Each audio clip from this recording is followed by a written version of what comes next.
Hello, my name is Lowell, pronouns he, him, and we are playing Pasión de las Pasiones. This is one of my favorite PBTA games and one I have run a number of times. When I ran for Magpie at Gen Con, I asked if I could run this for most of the sessions, and I was granted my wish. I do adore this. A lot of the evolution of Hearts of Woodland came out of having played Pasiones after I started writing that. And a lot of that has shaped how I think about things. I'm going to go through our CATS document, our kind of a quick overview of what we're doing. And then we're going to be doing picking of playbooks, building of characters. There aren't that many things to choose. It'll be about kind of coming up with what you think your hook is for your character, introducing them, and then there's a couple of connection questions where you build connections to the other players. And then there's a last time on before we get to play. We'll take a couple breaks during the play, aiming towards the hour or hour and a half as we need to. If anyone needs a break before that, please go ahead and say. There is a link to the roller on the Lines and Veils tab, as well as the folder with the images that I mentioned. We're going from a play set that is called La Rosa Querida, which is a hotel, hence my backdrop here. But let me go through this really quickly here. So Pasión de las Pasiones is a game of Latino romance and telenovelas. It is a game of melodrama, heightened passions and feelings, and it is soap opera-y. And this is based on multiple decades of these series that have been on Latino television throughout Central America and South America and have spread to other countries. There are a host of these, from more classic romance and sort of Knots Landing, Dallas style passions to more fanciful ones. We are going for a more grounded story today. One of the things is that these stories are a little excessive in their melodrama and can seem over the top to us, but we want to treat them with as much respect as we can. We don't want to border into parody. We want to keep that in mind as it is. We want to take our characters seriously and their drives and their goals and ambitions. You're going to be playing characters who are going to be making bad choices to get what you want. One thing I do want to mention here is because we're playing, all of our characters will be Latino, voices are fine, accents are not. So we want to make sure that we avoid anything like that. So our story. So as we imagine it, this is a series that has been going on for a while. There have been 70 some episodes of this series. By the time we get to this place, our characters have been here. Maybe they arrived late, or maybe they're recent additions, or maybe they've been here since the start. But this is a hotel with all the power struggles for who controls it, and management and secrets and dirty laundry and all of that going on in the background. And we'll figure out how your characters fit into that.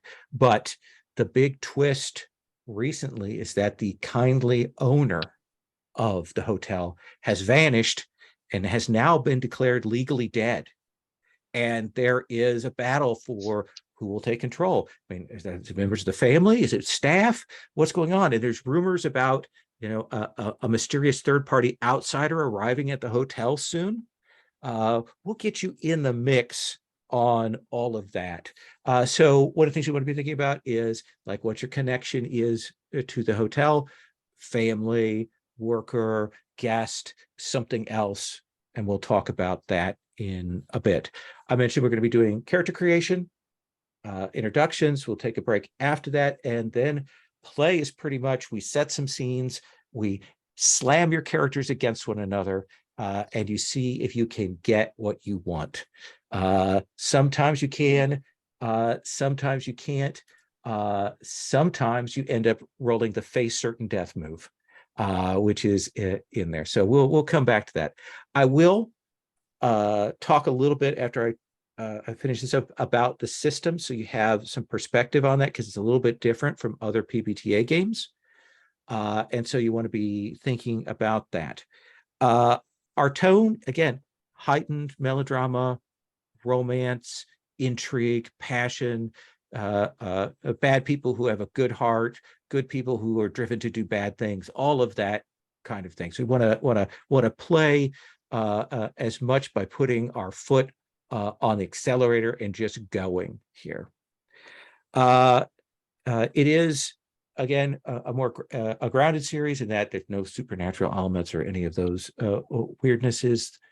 So we're going to be focused in on that. Now, this is a game that has a lot of action and personal interaction going on with our characters. So as always, we want to be considering our safety tools. So we're using a layered set of safety tools, 3 things that we can use. Some of this is on the Lines and Veils tab. I know all of you are familiar with this, but I'm just going to go through it. Lines are anything that are hard lines we do not want to see in play at all. Veils are anything that, if it were to happen, it'd be off screen or alluded to, but we don't actually see it. Ask first would be anything you'd really want to check in. You're okay with it, but I want to check in. And then we've also got an interested tab if there's like a particular thing that you definitely would like.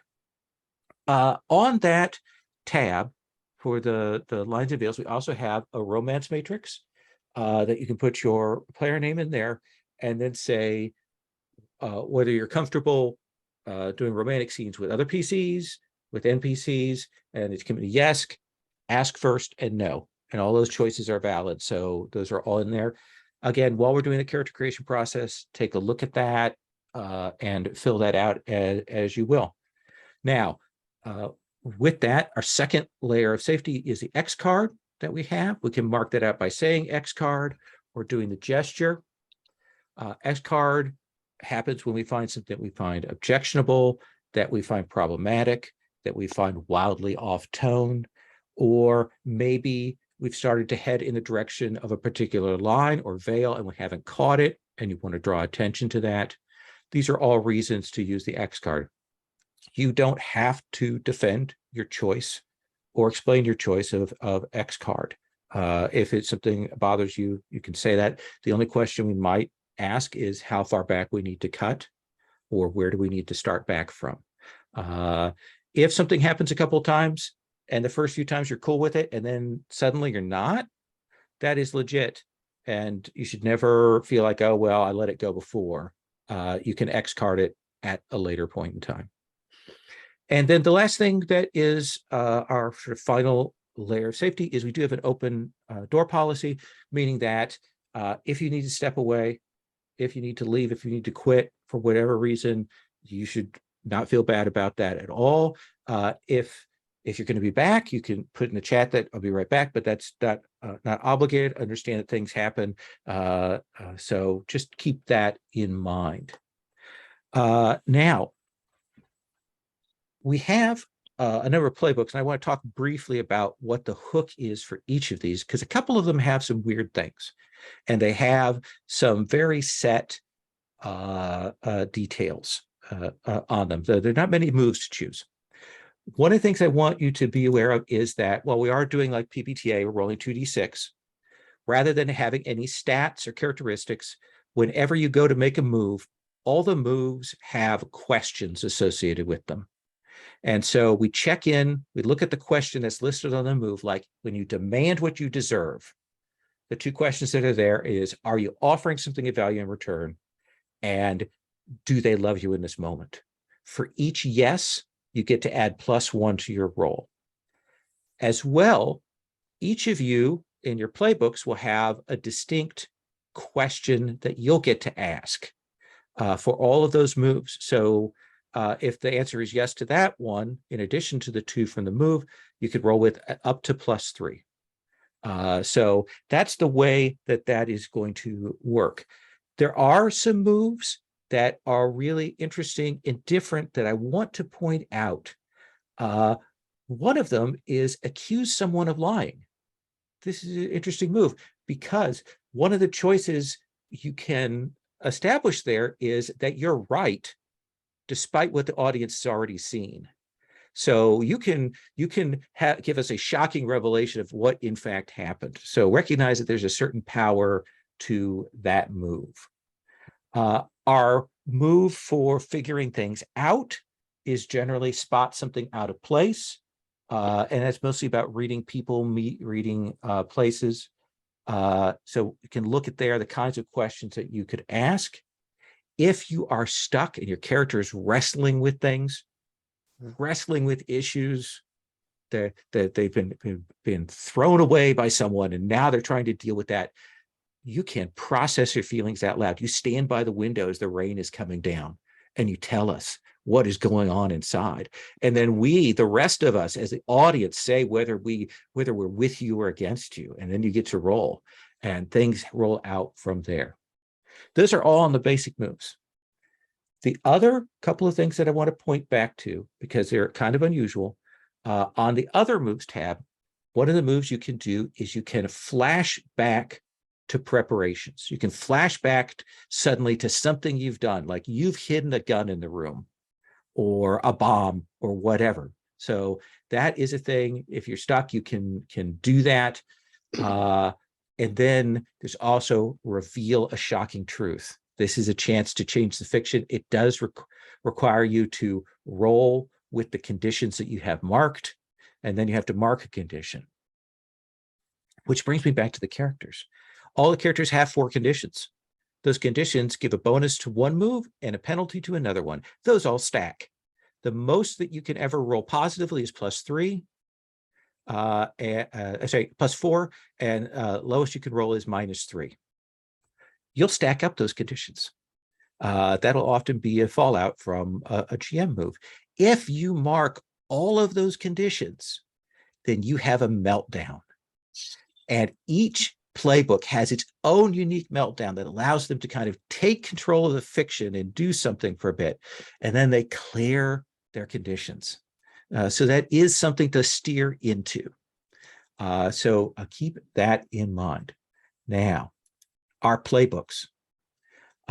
We have 7 playbooks. Actually, we have more than that, because I've got the extra playbooks that I've never played with before. So we're going to see what they're like.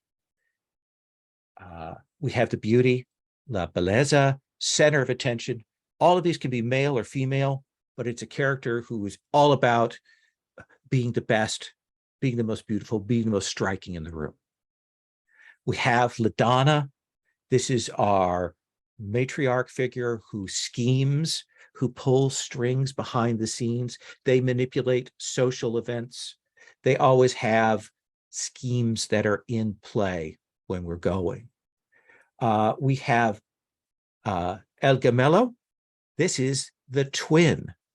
If you decide to be the El Gemelo, the twin, you need to ask another PC if they are cool with you being the twin. And then you can kind of pop in to, fake being them at times. This is a more challenging playbook, I'm going to admit, so I just want to point that out. El Jefe is our boss character. They have thugs. They might not be entirely villainous criminal, but certainly they have their fingers in some dangerous places, and they want to control things. We have La Empleada. This is the employee. The employee works. They are much put upon. They are long suffering, and they have the single best move in the game.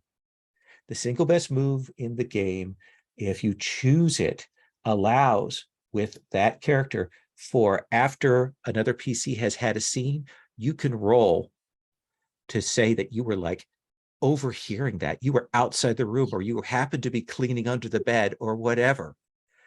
It's the best move in the game, just bar none. And then we have El Caballero.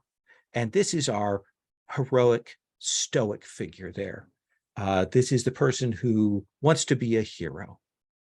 So those are the 3, the basic ones. Now we have 3 that I haven't seen before that are new since they did this. We have La Venganza, And this is a character who is seeking out vengeance, as you can imagine from the name. And they are plotting for that. And then we have the Vividor. And this character seems to be obsessed with things. They start with a secret heart. They want to do something meaningful. They are looking for a good time. They are a character that wants to enjoy life to its fullest. And then the last one is La Usurpado. And I, by the way, my background is not in Spanish, so you're going to hear me mess with this. This is the usurper. This is our character who has, for whatever reason, taken the place of an existing character. This is our Prince and the Pauper a character that is there. They start with the moves that are listed on them. They don't get any additional moves. So those are our playbooks. That's what we have out there. Now, does anyone have a super strong feeling about what they'd like to play? Either a single strong feeling or maybe a couple of playbooks that they've got it narrowed down to.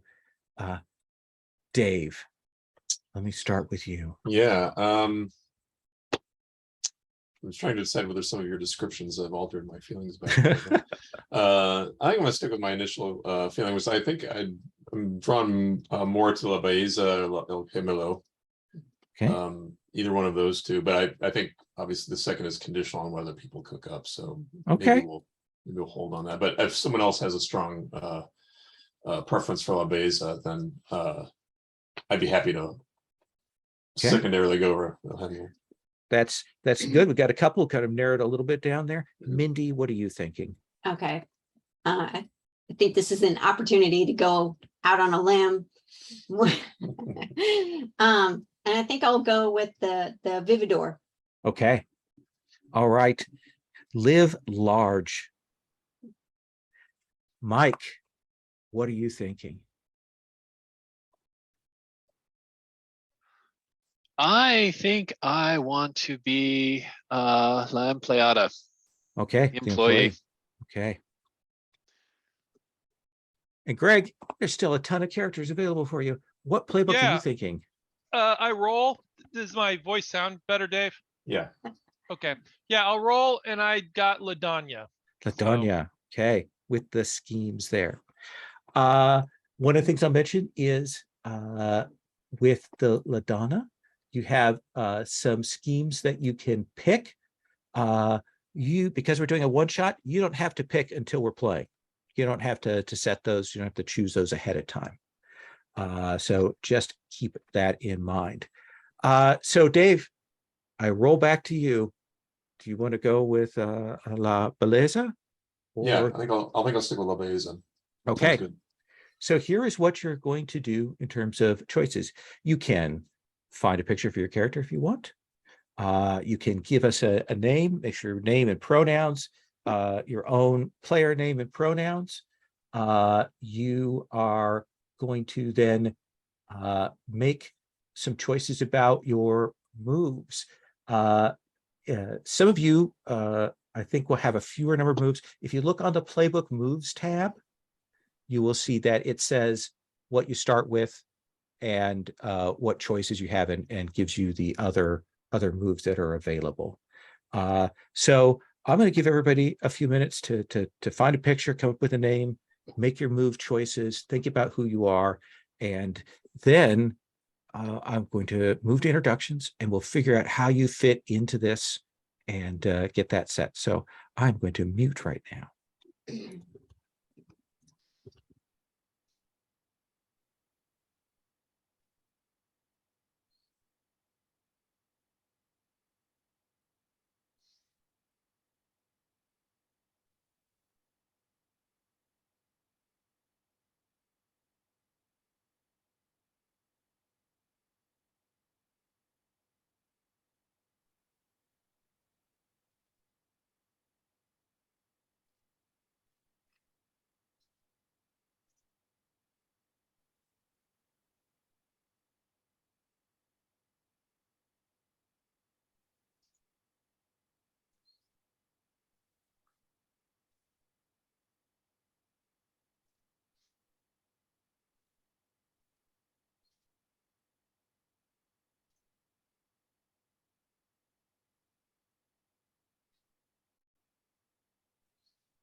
Hey, Lowell, how do we get a link to the pictures? One of the things you can do is when you go to the character tab, and go, actually, if you click on the box where where the image is going to go, and go insert image, and then you can do in cell, and you can actually pick from Google Drive. Okay, insert image. Okay. Yeah. Insert. Yep, I see Go that. Google Drive, Gotcha. and then go to the shared with me, and you should be able to find that folder. Excellent, thank you.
And Lowell, so most of the characters also get one playbook move, you said?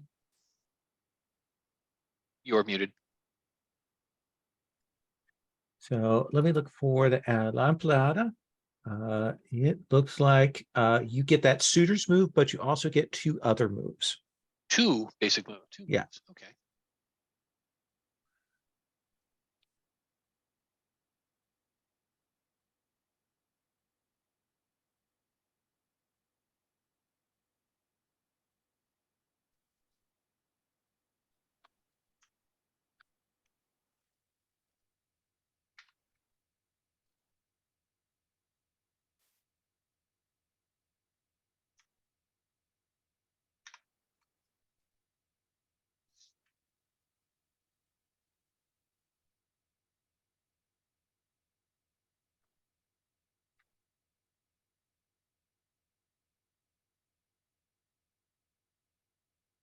Appears my moves box is blank. Is that intentional or If you go to the playbook moves tab, moves tab? you get to choose 2 from the list that are there. It's the first set of moves on that playbook Oh, moves. playbook moves. Okay, I just Yep. didn't look at the right part. Thank you.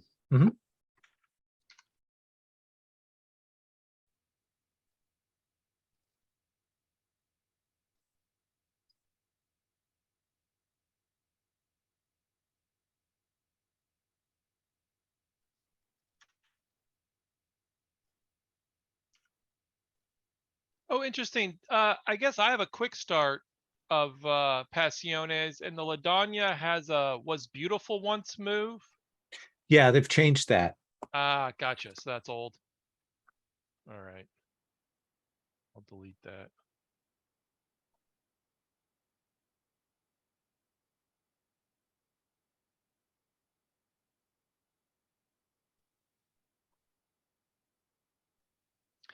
And yes, I did indeed choose what you identified as the most Oh, powerful yeah. move of the game. The I best mean, move. you gotta have to, you know, under the. Because it can go terribly wrong. Oh yeah, absolutely.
All right. So we do have a few NPCs that if you want to, when we go through and I ask some questions, they're on the table as people you can rope into. And of course, once we get the other PCs established, you can do that. We have Alma Lacasa, who is a maitre d' at the hotel. We have the elder statesman of the hotel, Ephraim Sanchez, a longtime guest. We have Raul Galindo, who is a pool boy. Santino Pinto, who is the head of security. So those are four sort of established NPCs in the background. So, Dave, you have chosen La Belleza, who is the first character on the character keeper. This is how this works. So, tell us who you are. That's a good question. Let's see.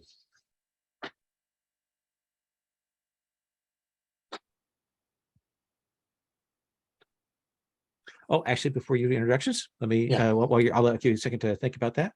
Let me just very quickly go over what we've already got established as lines and veils, so everybody is aware of that. We have hard lines on childhood abandonment, harm to animals, harm to children, racism, slavery, and homophobia. So hard lines, those aren't topics that this show deals with. And then we have veils, meaning we fade to black on any question of sexual assault or any kind of sexual content. There's an embrace, and then the lights fade. Issues of suicide or torture are also veiled in this. So those just keep in mind as kind of topically the things we want to stay away from and the things we want to treat a little more carefully as we go through. All right. So tell me about La Belleza. La Belleza is Yolanda. She's going to be playing her as a bit of a princess. Okay. I imagine she's part of the prospective hotel leadership, but I think she's just making assumptions. She has no material reason to believe. Nothing overtly has been granted to her, but I think she thinks she can worm her way into some position of authority in the hotel. That's her vision of success for herself. Now, is she part of the sort of the family line that owned it? Is she a long-term employee? Like what is her place here? Yeah, I was mulling that over, whether it would be better to have her be part of the. We don't know that much yet about the family. Well, you're going to establish that right now if you do. Right. Either, well, what I was going for is either that or say the daughter of Ladonia, if she's interested in that. We could create an interesting tension there. I could go either way with it. Greg, do you have an opinion about that? Let's go like adopted daughter. Okay. Maybe not legally adopted, but like somehow I've been, somewhere along the lines, I essentially adopted you. Yeah, okay. Gotcha. So let me ask this to help frame that up. Greg, is our Ladonia part of the family that owns this, or is she a rival family, or how are you imagining that, just so we can help position? Yeah. I was thinking that Ladonia is kind of on the outs. So she's connected to the hotel, but she isn't in a place, she's fallen from past glory, but she is very unsinkable. So, right, you could say she's like living in her car, but acting like everything's fine. So maybe there were a group of owners at one point early in the show's history, and then you tried something and you got pushed out, Yeah. of that. Okay, but What it was is the actress was actually unruly and they dropped her. And now she's had a comeback like 20 years later, and they Okay. bring her back in the long running TV show. okay, And so yeah.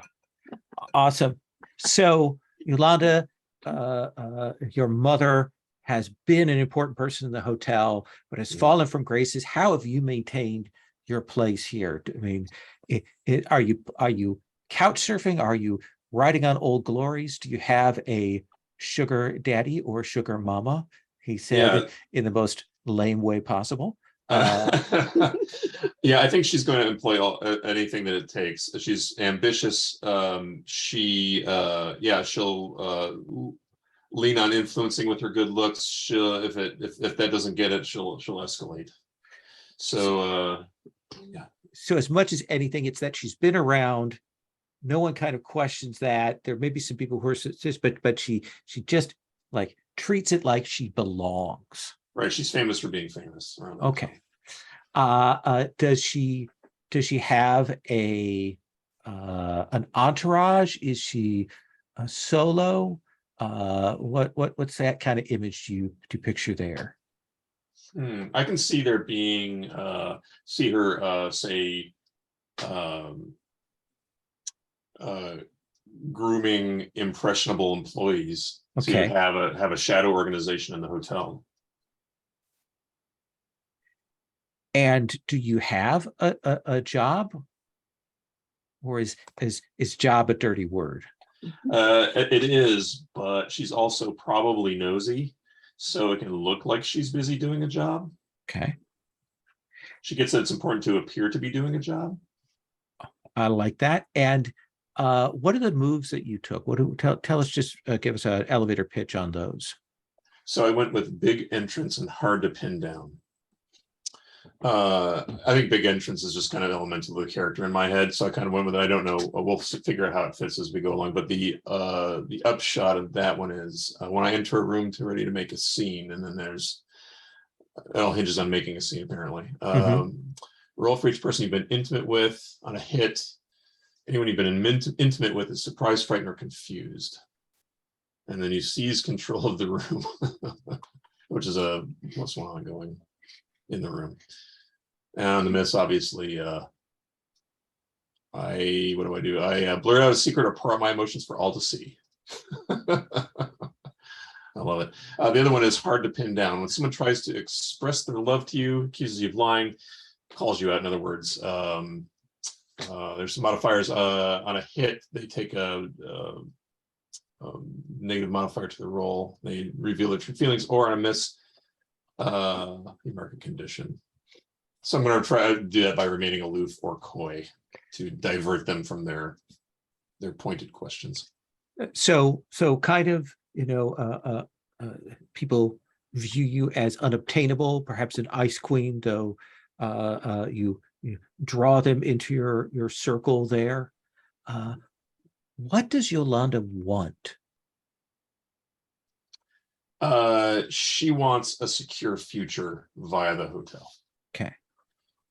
Because maybe she had this part of being related to Ladonia as an adopted daughter was, I don't know if urchin's quite as far as we want to go, but maybe she was this was getting to know her and taking her good fortune was sort of her ticket to legitimacy, to a higher standard of living for herself. You're adopted. Did your parents pass away? Was there a tragic accident? Were you put on the doorstep of an orphanage and we don't know in fact who your actual parents are? What do you imagine for that? Oh, I think Yolanda doesn't know, but she thinks Ladonia does and won't tell her. Okay. Awesome. All right. I think that gives us enough to work from. We will come back and talk about the connections in the last time on here in a moment. Let us come then, appropriately enough, to La Donna. Tell us, Greg. I'm Aurelie de la O, the LaDonya. And so as I said, she's come back into abruptly came back into the show. We'll say maybe she was like the cliffhanger last season. Mhm. She like, maybe she comes up and she's all impressive entrance, and then that night they see her like walking back to an old car, like van. She gets in and goes to sleep. And so she's back here because she thinks that SpaceX wants some land around in the area. And so she thinks that Elon Musk is going to be interested in this. And she likes Elon Musk a lot for some reason. Okay. So she's got this inside track. She's been told, got information that this is land that is going to be sold to these wealthy American technocrats. That seems good. Like how do people around here react to you? I mean, do people know about your fall? Or are you keeping it a secret? I would say she's keeping it a secret, but even if you like saw her, she wouldn't be embarrassed, right? Her force of will would be like, yeah, I'm just sleeping in my van right now because none of the places around here, they're dumps. And what was your relationship to the kindly owner who went missing and has been declared dead? And were they a man or a woman that went missing? Okay, we'll say it was a man. Okay. And we'll say she LaDonya, we'll say he was almost like a father figure to LaDonya. And so she let's see. Almost like a father figure, but he didn't help you when you fell. Well, what happened was she was in an earlier 10 seasons ago. Okay.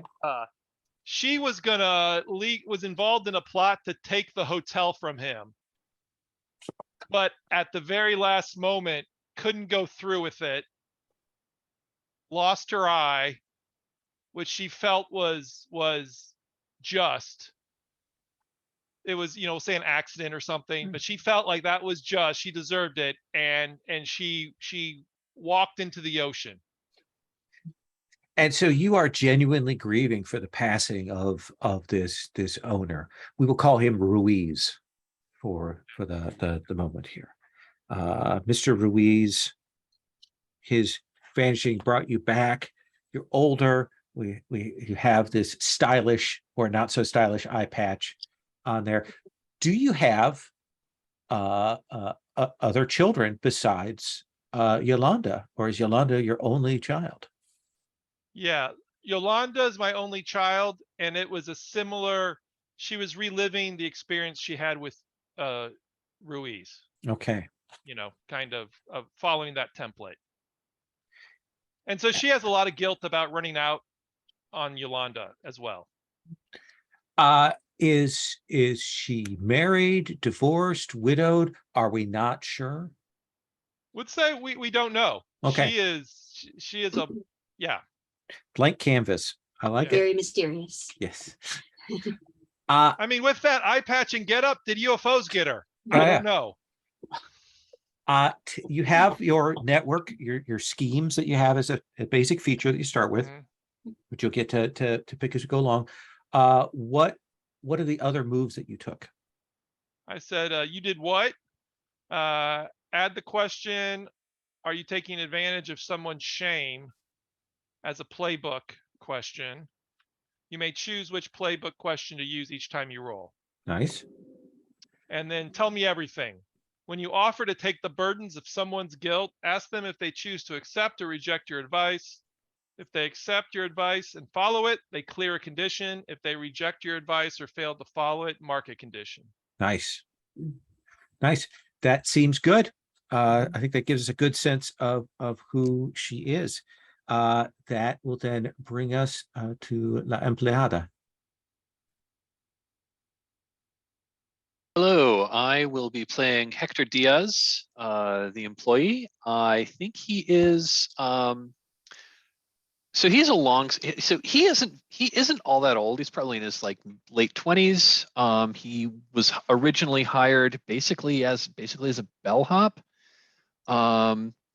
And I think over the past few seasons of the show, he's he's been promoted a bit, and he still does some front of house stuff if he needs to. But he's kind of a generalist employee that is regularly kind of sucking up to his managers in order to like try to get ahead. I think we've established in his personal life that he's actually pretty poor, and this is like one of the best jobs he could get, and he's really pouring a lot into it. Plus, he loves working at a posh upscale hotel where he gets to hobnob with, even though he is an employee, he gets to cross paths with lots of famous and beautiful people. I think what he's got promoted to now is he's kind of mostly working as like the he's kind of mostly working as the hotel's like one of their general handymen. So he no longer he no longer has to dress in a bellhop uniform and carry guests' luggage around. Now he more often wears a more like kind of like functional, like he wears like he often does have to wear a uniform with a name tag, but now he's the person that the desk will send in to like change the light bulb in a guest's room, or figure out why the air conditioner is making a funny sound, or figure out why this block of guests like don't have any Wi-Fi service. That way he gets to go to all over the hotel. What was your relationship with Mr. Ruiz, the former owner who has vanished mysteriously? I think my relationship was I think when I first started, Hector was pretty poor, was from a pretty poor family, and I think it was the owner that really gave him his first chance to like go beyond just being a bellhop. I think maybe he saw that, maybe Hector like fixed something by pulling out a beat up pocket knife and just kind of like on his own volition, like fixed something that was broken in the hotel. And the owner happened to see that. And I won't go quite so far as to take him under his wing, but like was kind to him and like encouraged him in being promoted, and like gave him a couple of breaks here and there. More than perhaps other employees, or was Mr. Ruiz generous across the board? I think he was fairly generous across the board. I think Mr. Ruiz just flat out took a liking to me, and because of that, I went out of my way to like I think I went out of my way to help out Mr. Ruiz, not so much to inure myself into him, but more out of actually like legit gratitude. Mm-hmm. Tell me about the moves that you have taken. We know you have your suitors feature, and we'll figure out. So I have my suitors features. Yeah. I was going to say, we've got the suitors feature. We'll have to figure that out. I took the 2 playbook moves I took were keys to the castle.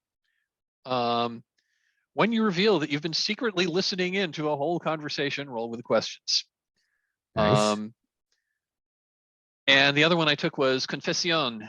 When you tell someone of your wrongdoings, roll with the questions. And the move questions are: do you view the other as pure of heart, and do you invoke religion or family?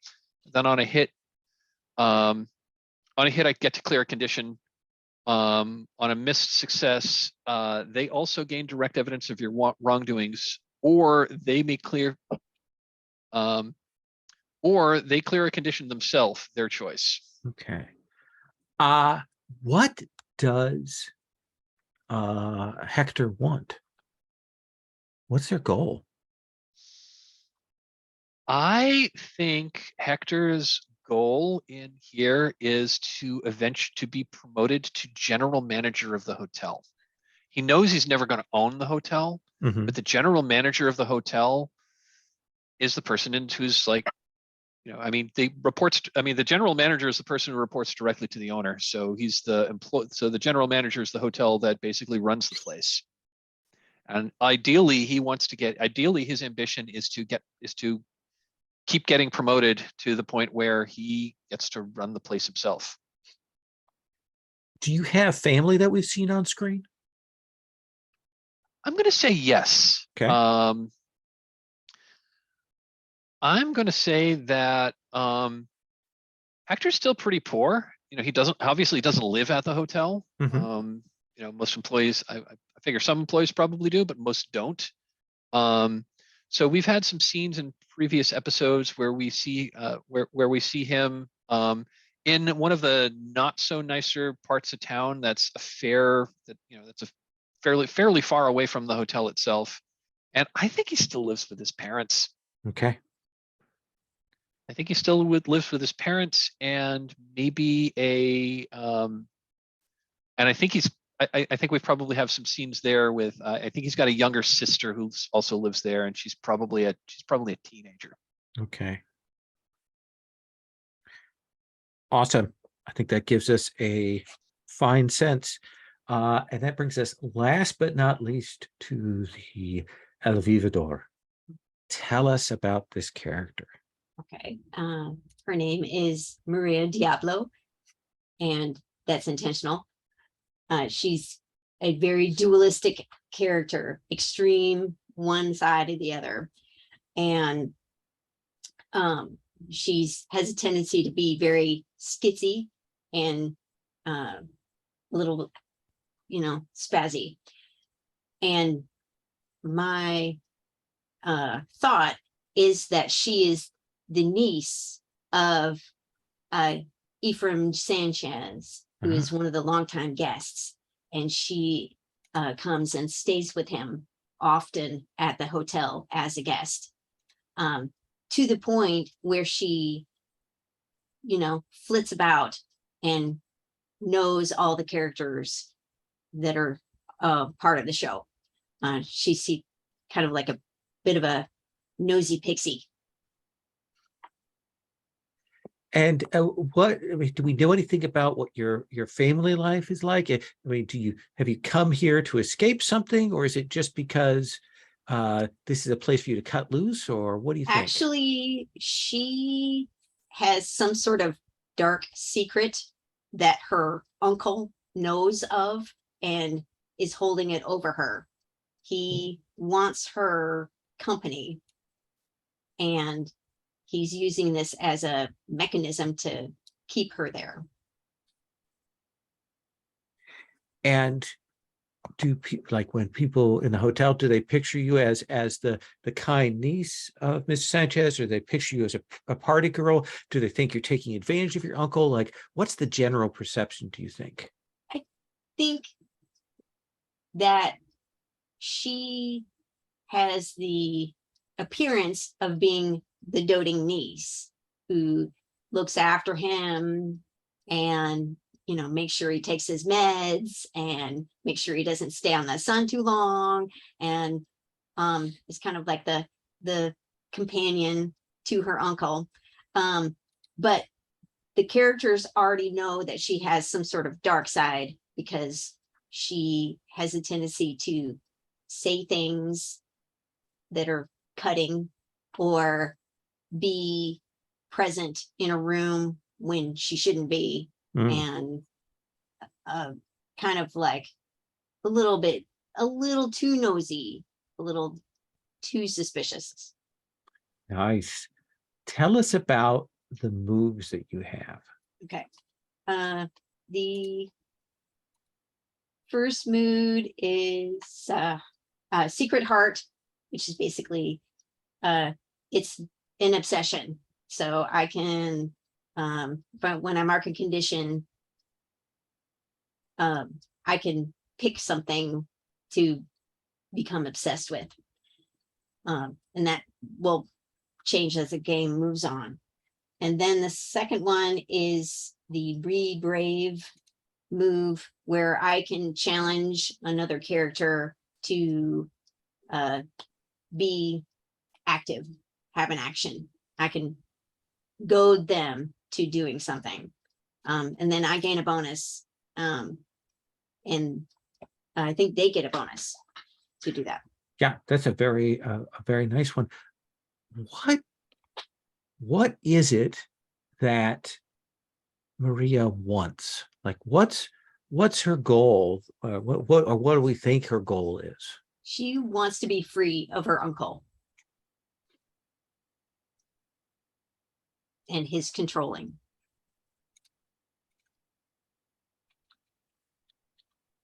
How far would she go to be free? All the way. All the way. So I like that. I think that gives us a good sense of who you are. We're going to establish relationships, connections. Everybody has 2 of these.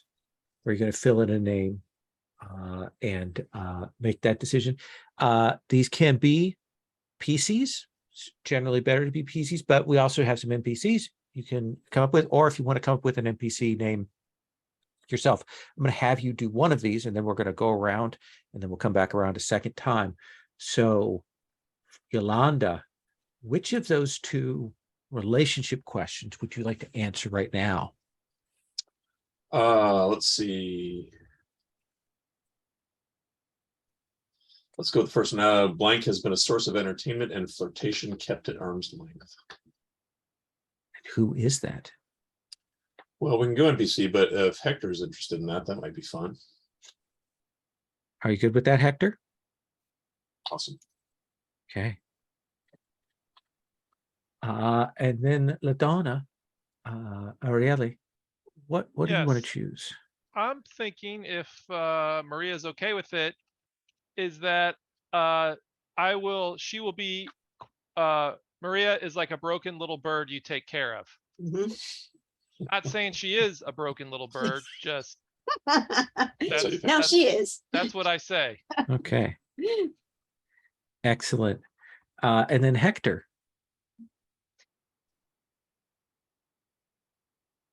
I'm gonna take Blink was the first person who was nice to you despite your humble beginnings.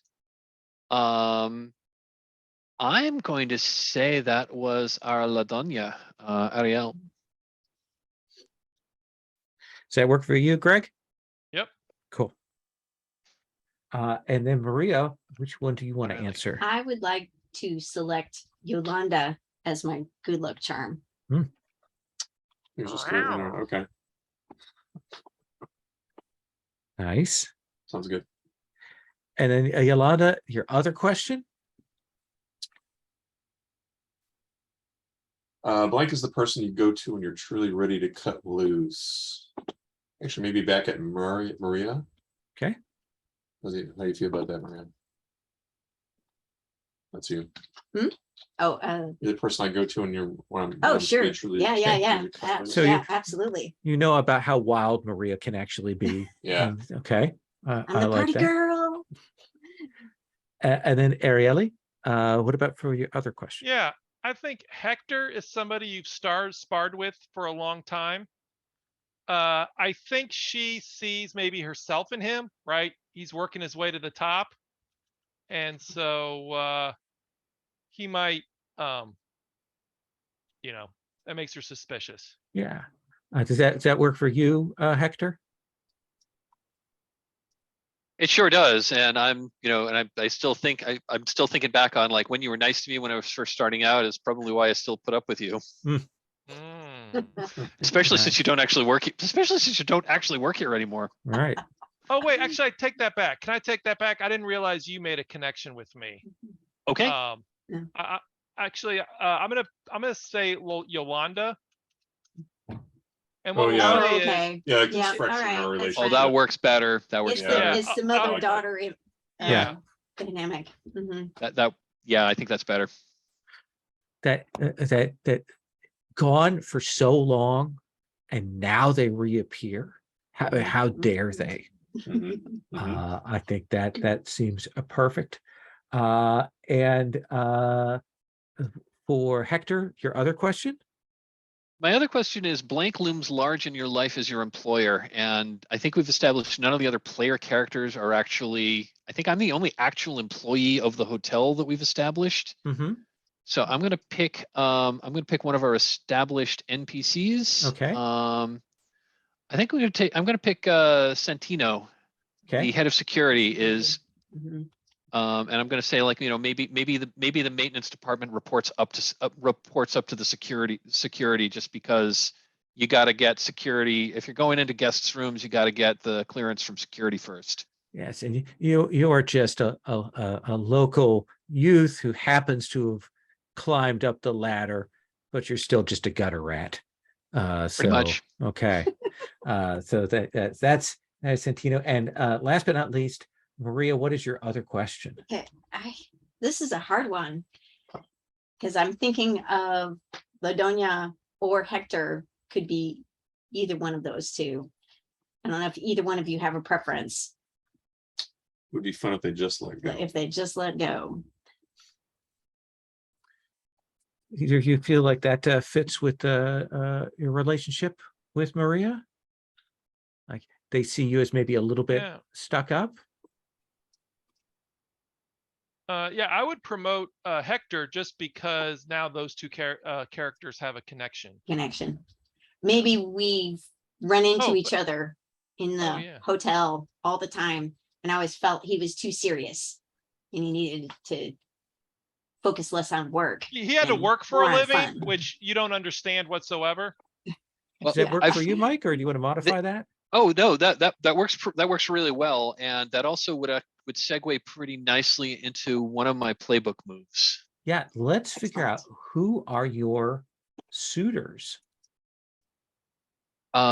So this is choose two people, ideally player characters, who to be your suitors. Blank and blank are actively courting you, even if you're already in a relationship. At the beginning of the play, choose one to be your love. If it is okay with their respective character or players, I'd like to pick Yolanda and Maria to be my suitors, just because you've already picked, like with Yolanda's already picked me as the source of entertainment and flirtation, but kept it arm's length. Yeah. So maybe you're just like, you're my suitor, but you're flirting with me. I don't think you're serious, but I know. But are you serious? And Who Yolanda's knows? the party, Yolanda's the party girl hanging out by the pool all the time, and Hector's Hector's a nice looking young man. I mean, he's a character on a telenovela because of course he is. Mm-hmm. Excellent. Everyone good with that? Yes, I'm good with that. Okay. So we've got all these pieces in play. We are going to take our first break, which is going to be 10 minutes. We're going to come back. We're going to do the last time on, and we're going to do the opening credits, and then we're going to get into the episode. So take 10, and then we'll be back. Awesome. So for the show, when the show opens, there's a previously on La Rosa Querida. And we're going to get these shots of something that happened maybe the previous episode, maybe a few episodes ago. So Yolanda, from that list of last time on, what do we see of you in this last time on? What's happening there? Maybe she could still be dealing with the reappearance of Ladonia and being concerned about what that means for her place in the hotel social hierarchy. And of those list of sort of actions there under last time on, which one demonstrates that to us? Whereas last time on, sorry. Oh, it's in your player turn. Row 18. 18. There we go. Choose one from most across. Oh, I see.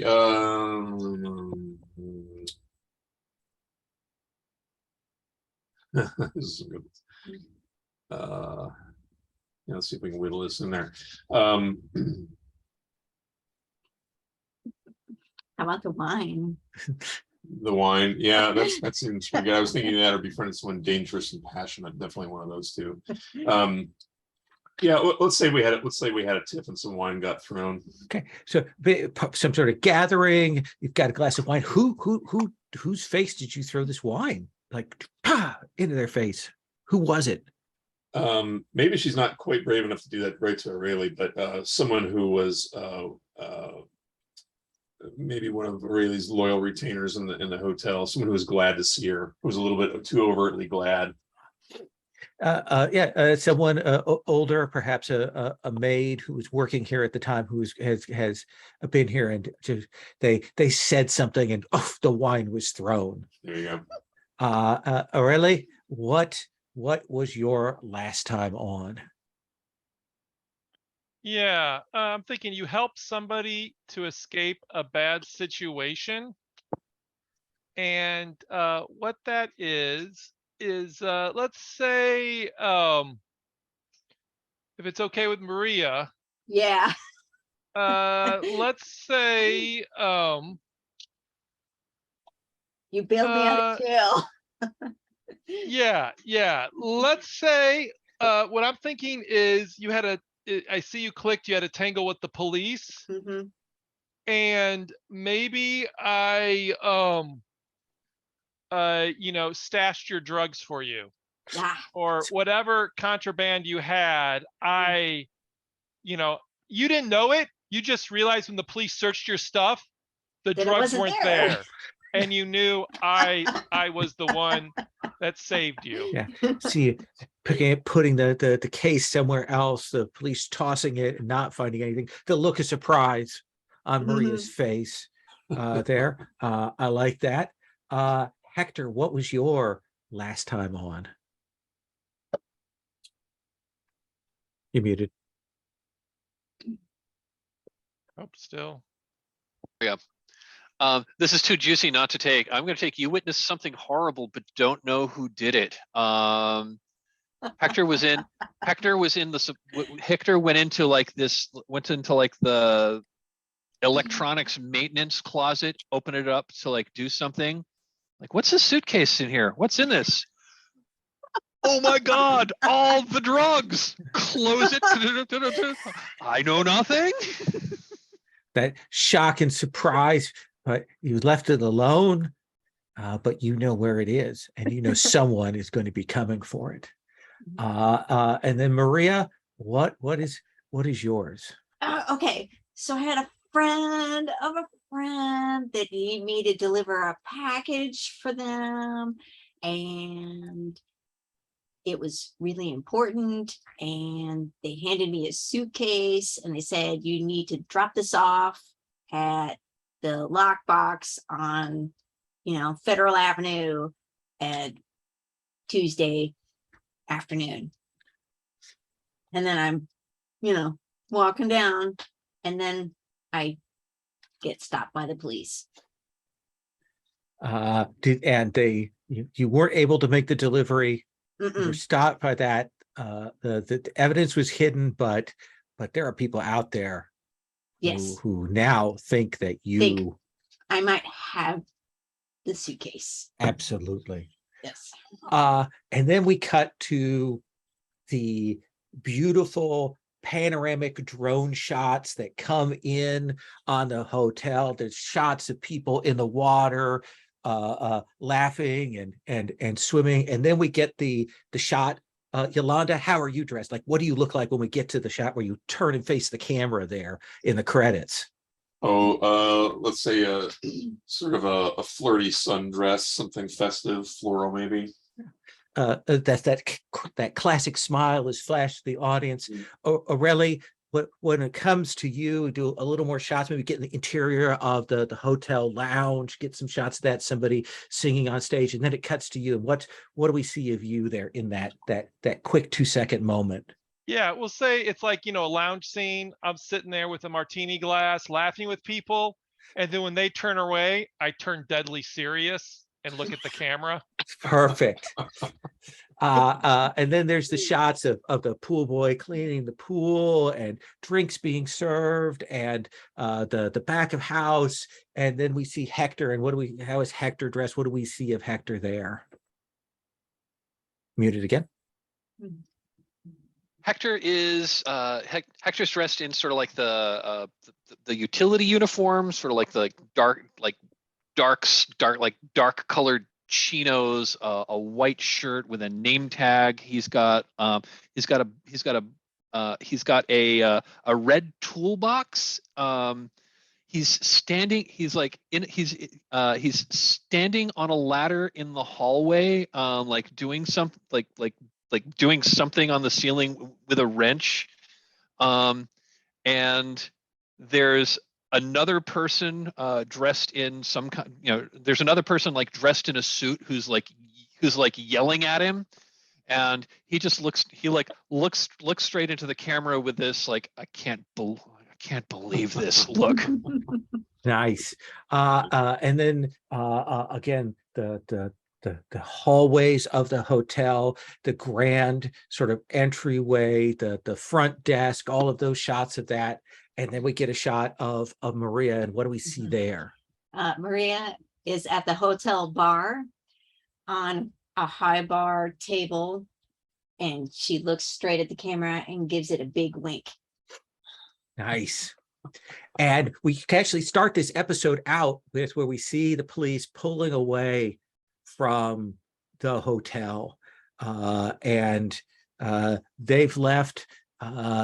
There's some talk. The maitre d', we see her on camera talking with some people. There's clearly some worry about this, and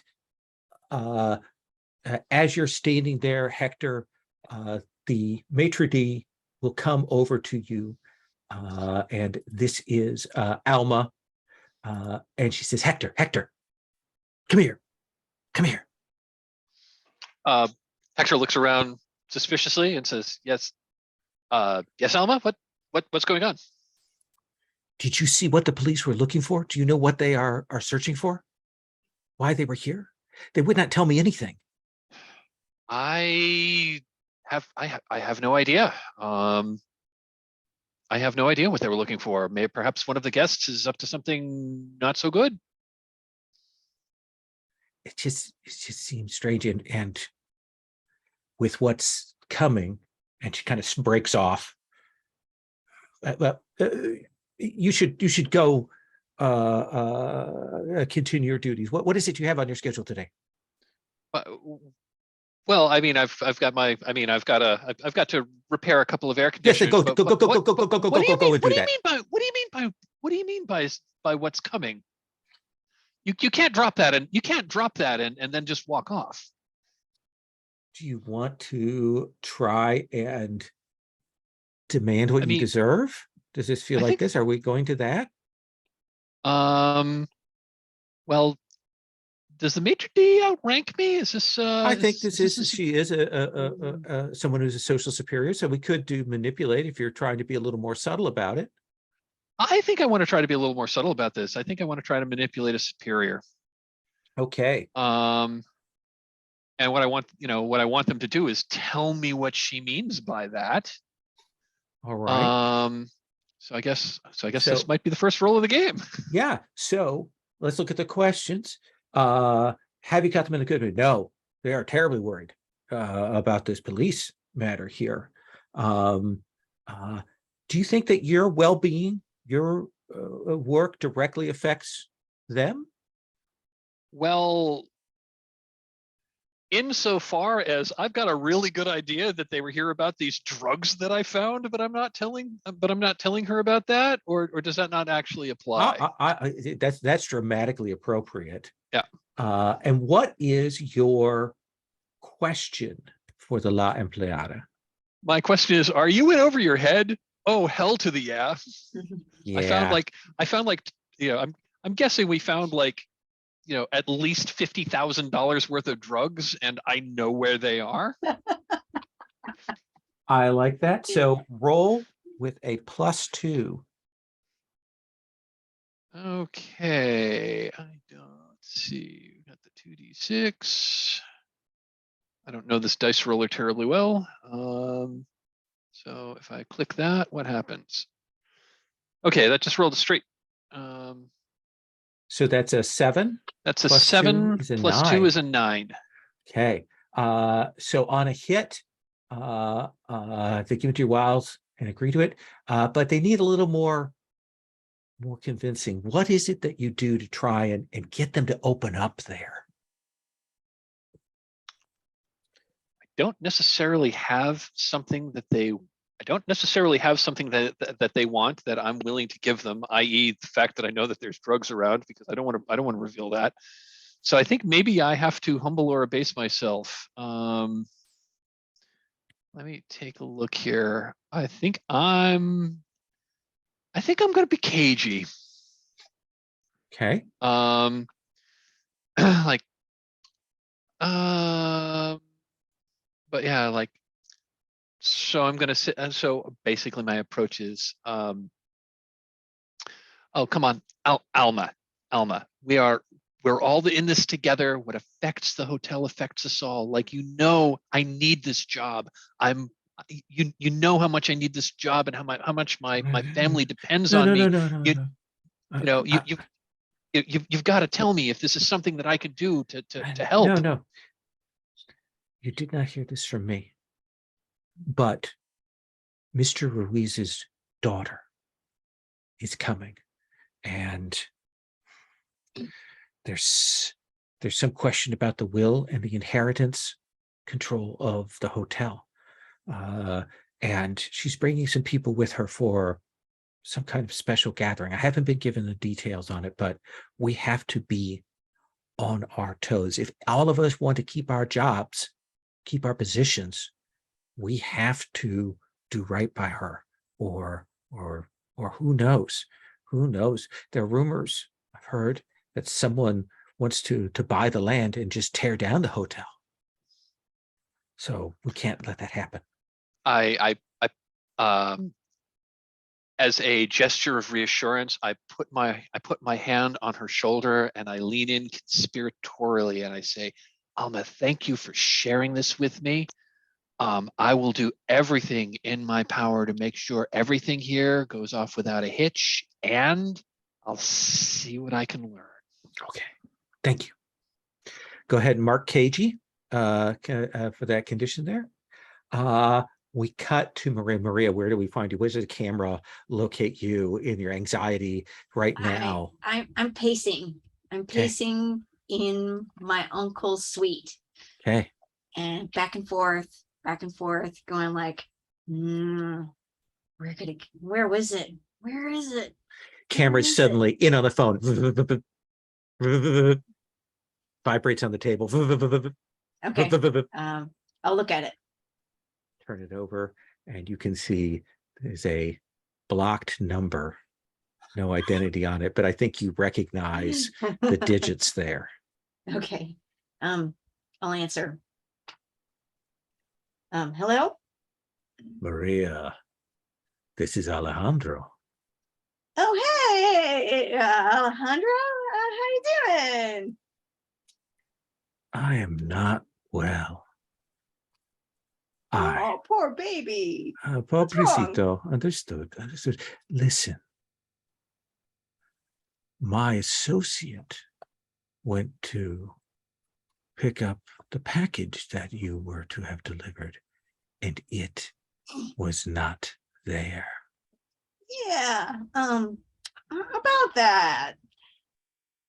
I kind of stopped by the cops and they frisked me, but it's okay. It's okay.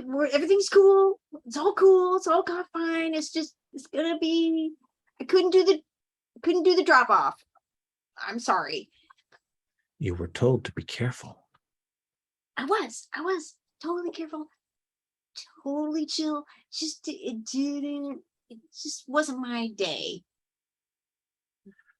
I will be at the hotel in a few hours, and you will return the package to me, and I will seek out an alternate path for both our sakes. Okay, Alejandro. Great. Well, I'll see you when you get here. All right. And he hangs up, and what's your expression? Panic. What do we see you do? I pace again. Okay. Faster. Yeah. Yes, but faster. I think we cut away from you having kind of established that. Yolanda, when the camera comes in on you, where do we find you? I obviously also concerned about the arrival of the police. Having them around is never good for business, especially my business. So yeah, I think she's going to be trying to find some employees that may have came in contact with the police, see what they were asking about.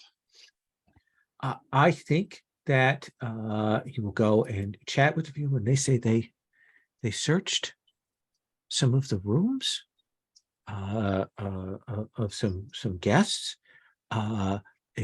including Mr. Sanchez's Ephraim's room. But nothing came of it. They seemed disappointed. I had the sense that they had some kind of informant here in the hotel that had given them information. Oh my goodness. Do you Who know did that, do- Leon?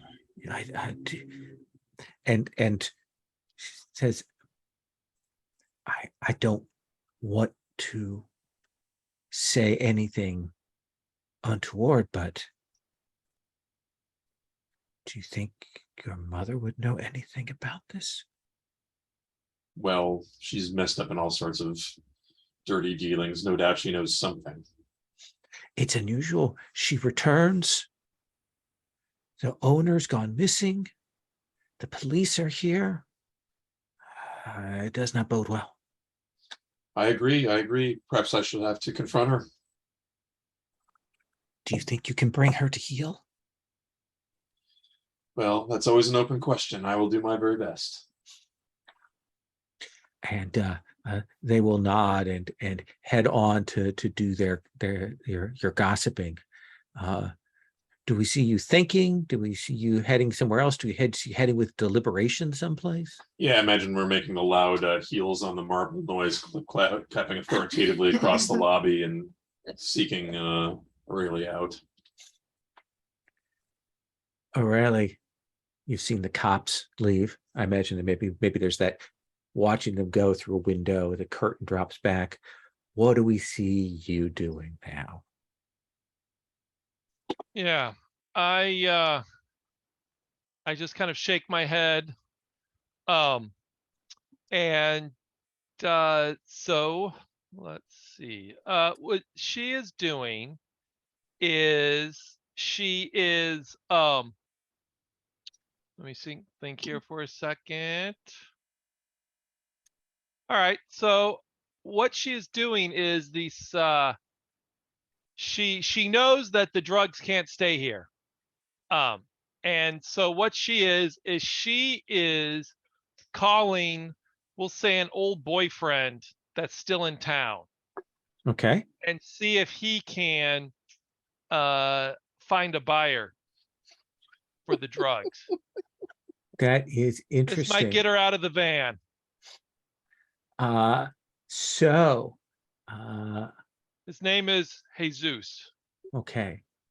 So you will call up Jesus, and he says, "Aurelia, it has been so many years since you have called. What is happening?" It's been too long. I should have never left. How have you I'm sure the years have been kind to you, Jesus. Since you left, nothing has been the same. Same for me. That's why I've returned. You are back? I'm at the hotel as we speak. I heard that Louise has been declared dead. Yes, I owe that man my life. And I must make right, even though I wish he had come earlier. So I would come to see you, but I do not know if I can take The heartbreak again. There's your heart can only break once. Ah, that is Now- not true. Not now- true. Now, I've thought about you a lot, Jesus. I think we both need this. How about we have dinner at that table, that spot, our spot? It's still there. The palm tree, Yes, it's still there. I remember Like it. like us both. All right, I will meet you there this evening, but I put myself out there for you. You know that. Yeah, and I would for you. And you will make arrangements to meet up an assignation with Jesus this evening. We'll come back to that. Let us come then back to Hector. Hector, where do we see you? What are you doing? Are you talking with an NPC, with a PC? Are you carrying out some activities? You know where the drugs are.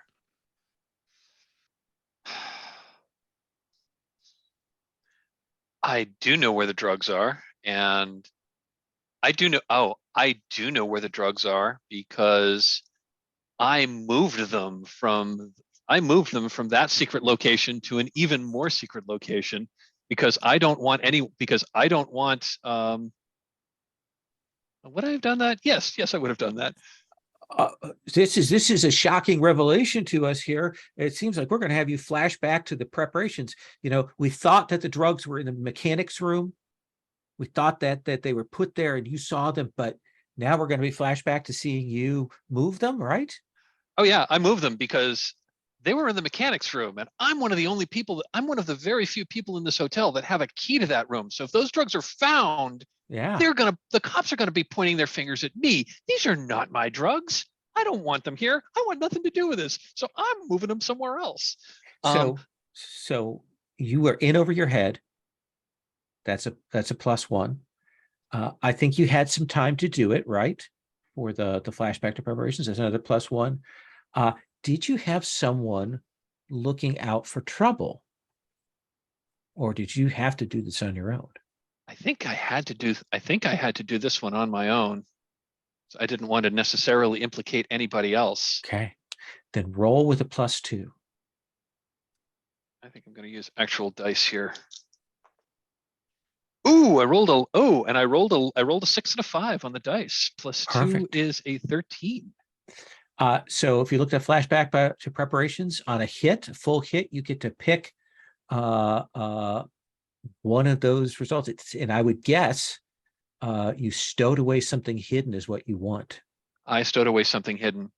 Where is it that is tremendously secure? Where is it that is tremendously secure? Where have you put this? I have hidden this suitcase. I have hidden it in a ventilation duct. I've hidden it in the ventilation duct that is itself hidden underneath like a drop ceiling in the penthouse suite, which is currently not rented out to a guest. Perfect. There's nobody up there. There's nobody comes around there except the cleaning people. If there's a guest, but there's no guests. There's nobody up there. There's nobody would know. No one will ever look there. No one would ever look up there. That's as safe as it could possibly be. Safe as houses. Perfect. Maria, you've agitated, you've panicked, you've gotten this phone call. What do you do? You're muted. Oh, sorry. We're on a collective mic. Oh, okay. So, I need to go talk to Yolanda. Where do you think you find Yolanda? Like where do you cross paths? How about the ballroom? Okay. Kind of going through the ballroom. It's kind of a crossroads of the place, beautifully appointed, the smell of fresh cut flowers that have been set out there by the staff. And as you come in, you'll see Yolanda moving across the ballroom floor. We hear that clitter of her steps there, sort of tip tap across. What do you say to Yolanda? Yolanda, you gotta help me. Oh, Maria, darling, whatever is the matter? Please, gotta help me. First, calm down, calm down. Do everything I can. You know I will help. Thank you, Yolanda. So there's this suitcase that I was supposed to deliver for Alejandro, and it all went wrong, and now I don't know where it is. Wait a I gotta second. find it. Alejandro, Yeah, who's rumored to be friends with the narcos. yeah. Oh, Maria, what have you gotten yourself into, darling?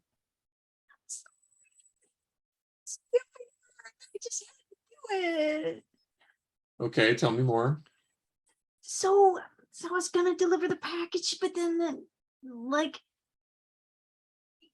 I picked up the wrong case, and I got stopped by the cops, and he searched the case, but there wasn't the wrong case, and now I don't know where the right case is. Oh, I see, I see. Well, what kind of case are we talking about? I don't know what kind of case is A suitcase, right? Yeah, like a smallish suitcase, a Small suitcase. travel. Yeah. Like, So you have a misplaced suitcase is what you have. yeah. Well, let's have a talk with the staff and see if anyone's seen such a thing laying about the hotel. Could you Oh, it would be my pleasure. Anything else I can do for you? Buy your drugs? Do you want me to roll for something? Well, it's a good, yeah. I think that Yolanda is more than willing to help you. If she seems like she's not hesitating there to assist you. Do you feel reassured? Yes, Okay, tremendously. reassured. You trust Yolanda, even though Yolanda is talking about going and asking the staff, which may raise a set of questions. That's okay. I'll deal with the fallout later. All I right. just got to get this off my back. And Yolanda, as Maria kind of walks away, what's the expression on your face? Is it sympathetic? Is it calculating? What do we Oh yeah, see? it's a little judgy, like, oh, what an idiot. Oh, jeez. Cleaning up her Right. messes. So what do you do, Yolanda? Well, I'm putting together that the police presence is very, very likely to do with looking for this case. So I need to discreetly figure out what the location of this case might be. I have a couple of trustworthy people on staff. If I put out some feelers, I might be able to hear something about a mislaid suitcase somewhere. That seems reasonable. So you will talk to some people, and they say, well, we don't know, the police were looking around. They mentioned again that they searched Mr. Sanchez's room, and I think it's somebody will say, and we saw, and then they kind of hesitate. We saw Aurelie near there beforehand, and she might have been carrying something. So just to be clear, the police left empty-handed, yes? Yes, absolutely. Okay. Very good. Thank you for keeping an eye on things. I'll charge back off to find Aurelie with this new information. Aurelie, where does Yolanda find you as you're kind of getting ready for this evening meeting? Yeah, I'm in the kitchen. I don't work at the hotel, but I'm currently telling the cooks how to prepare Jesus's favorite meal. And like I said, oh wait, no, the table, turns out they did move the stuff around. So I'm moving a table to the exact spot where it used to be and telling people don't touch it. It's my table. The right now the maitre d' is occupied with other things, so they're overlooking Aureli's actions. But as you come in, Yolanda, you see Aureli certainly overstepping her bounds here. Mama, haven't you caused enough trouble already? Oh, Yolanda! Oh, you look beautiful. Ah, Well- you are such a ray of sunshine. Of course, but Oh, don't worry. This is just my own little thing. I'm back in town. Old friend. I'm gonna see an old friend. You remember Jesus, right? oh, of course, Jesus. Of course. Yeah. Oh, would you make those tortillas just like I taught you? I did not come here to talk about tortillas. No, you cook them and you let the tortillas talk to you. You listen when it's time to flip them. That how true. But I'm less worried about what tortillas are telling me and more worried about what the staff is telling me about the police who just visited the hotel. Oh, yes. Oh, yes. Which mysteriously Things- just started happening as soon as you showed up. Whoa, this is your mother. This is your mother you're talking about. Well, All right, wait a second. All right. Let's see. Oh, okay, I see. All right, wait a second. Let me see. I'm going to demand what you deserve. What is it that you deserve from your daughter? What I want to tell her is that to keep Hector out of the mechanics room. Like I'm gonna tell her, like, don't worry about the police. I had nothing to do with this. I think Hector is being a little weird. Watch Okay. him. Watch Hector. So you're demanding this of your daughter Yes. because you deserve it, because you are her mother. Right. So are you offering her something of value in return? Yes. What is that? I have something to share with her that I've learned. Not what I've learned. I have something to share with her tonight. So you allude to some undisclosed thing. Does she love you in this moment? Well, I was going to use my, you did what? Add the question, are you taking advantage of someone's shame? Since she, I don't know if that's appropriate. Is that appropriate for her accusing her mother of bringing the police into the hotel room? I think there's an interesting sort of mother-daughter thing. So that takes the place of Does she love your, me? it takes the place of your, are you keeping your hands clean, which is your playbook question. Oh, that's what it is. Yeah. I gotcha. Yeah, I guess that works. Yeah. That works. But I think that ends up being a +2. That's a good number. There's almost no chance that you could fail. Of course. Of course. Ladonia never fails. All right, what do I do here? Wait a second. Just roll 2d6 and we'll just add roll 2 to it. 2d6. Okay, roll. So that is a 7. That is a just barely. So on a hit, That's kind of the story of Aureli's life. Just Yeah. barely. so on a hit, the target chooses 1, and you've got those 3 choices there, Yolanda. If they concede, they can clear a condition. If they refuse and escalate, they mark a condition, or they can run away, leave, just get away from you, and then you take something from them. What do you think, Yolanda? I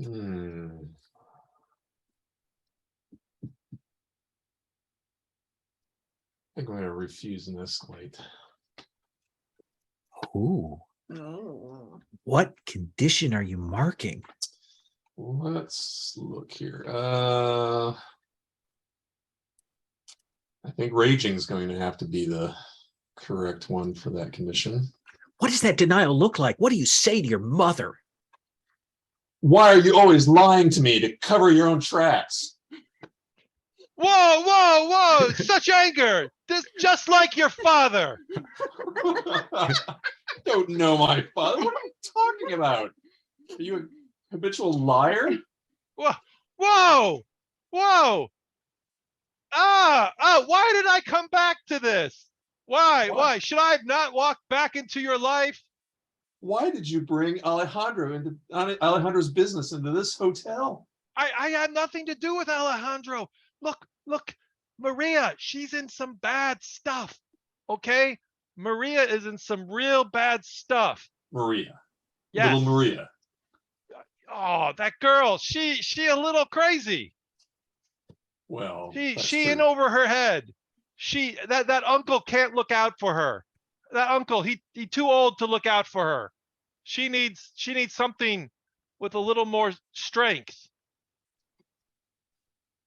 Well, I can't deny that. It does seem a little suspicious. You trust me. It's Maria. She brought the police, and we have to protect her, right? We need to protect her. If I find out you have a hand in this, I swear. No. I'm here. No, look, I've been along. I'm a new person. Remember, I learned from my eye. I learned from my eye. I think that's a great end line to cut on. Now, I will point out, just so mechanically, this is be an opportunity for La Empleada to make a move if they wanted. Oh, yeah. I love that. Thank you. This is the only Yeah. time I'm going to remind you, but remind you once. Thank you.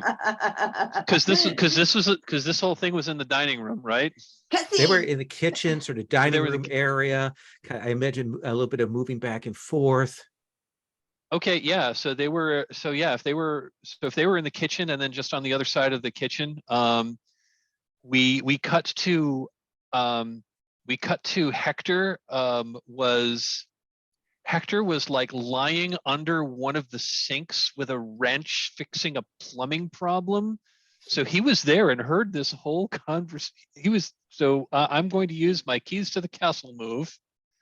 When you reveal that you've been secretly listening to the whole conversation, roll with the questions. Do you work here? Yes. Yes. Or were you dressed to blend in? Yes. Are you in over your head? I'm thinking probably, well, let's see. So you were asked, in this conversation, you were asking about did you mention a suitcase?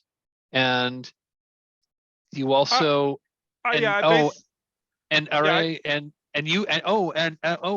you also like tried to deflect suspicion on me, right? Yes. Yeah. I said, you're messed up with something. And then basically when things went crazy, I said, we got to protect Maria. So let's have you roll with a +3, Hector. I think that's a +3. Okay, let's see what happens. Oh, I'm sorry. I rolled 3 dice instead of +3. Let me re-roll. Yeah, I know. Okay, that is a 4 and a 4 plus 3. So that's 8 plus 3 is 11. Okay. So you have a choice here. You can get away without being spotted, or you can ask one of the conspirators a follow-up question. You choose.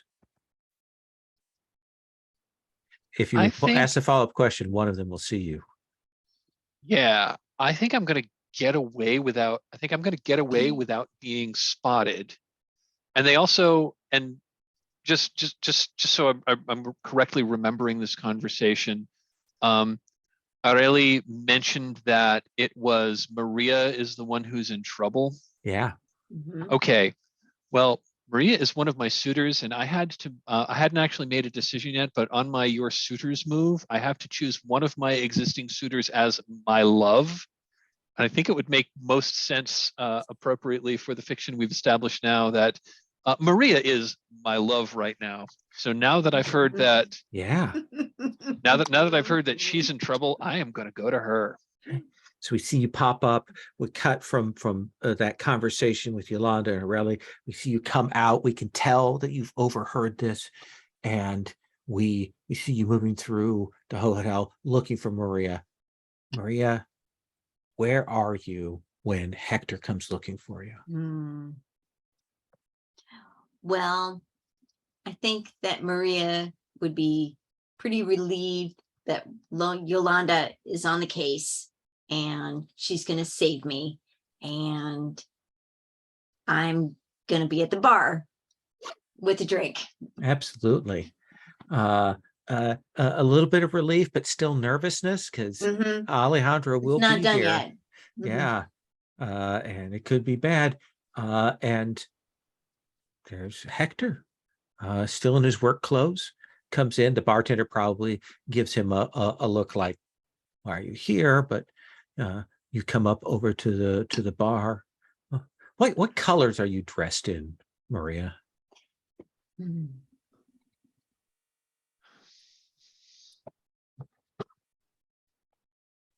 That's a good question. I think Maria is dressed in a form-fitting pantsuit. Okay.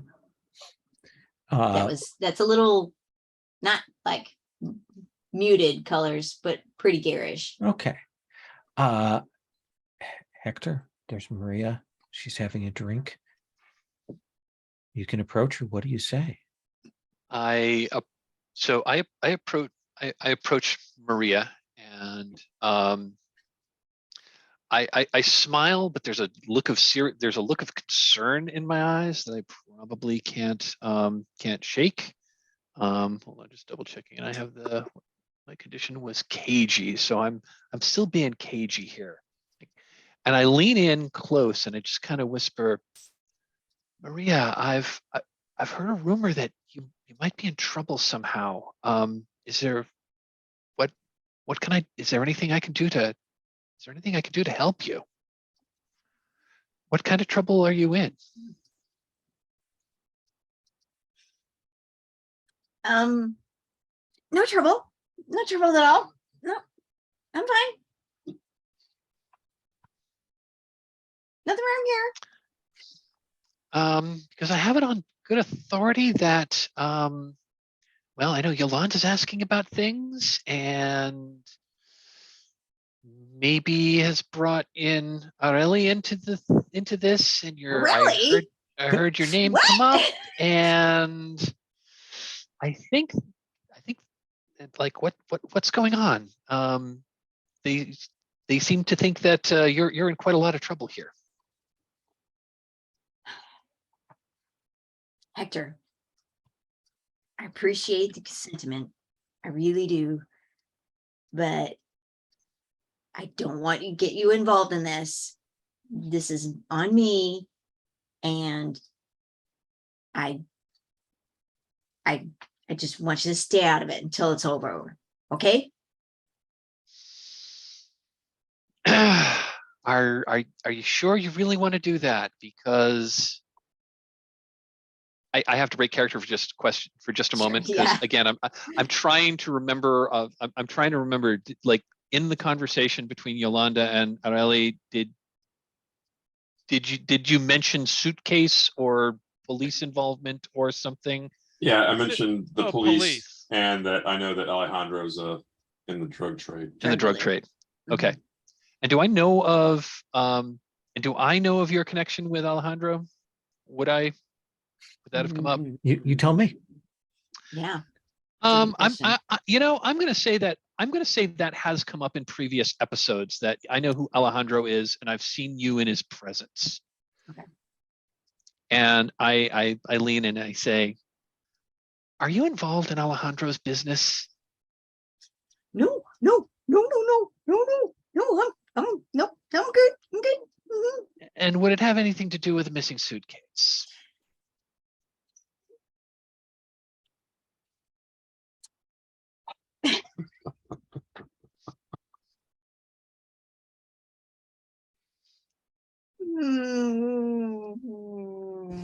And I think, you know, and I say, because I think you need my help.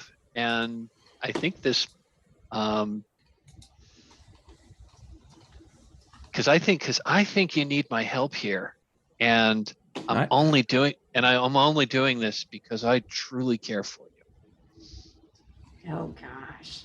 So, are you expressing yourself passionately, or are you trying to manipulate a superior? Like, what do you think your tactic is here, Hector? Or are you demanding what you deserve? You know, I think I might be demanding, I think I might be sort of demanding what I deserve. And what I deserve right now is her trust. And Okay. So Okay. are you offering something of value in return? Well, I think if His help. I'm guessing that it has something to do with what I'm offering is and you know what? Yes, I'm going to offer that I might know that I know where the suitcase is. Okay. Do you think that they love you in this moment? I think that might be a What do you think, question. Maria?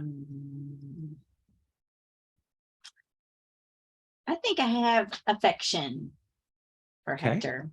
Yes. All right. So that's a +2.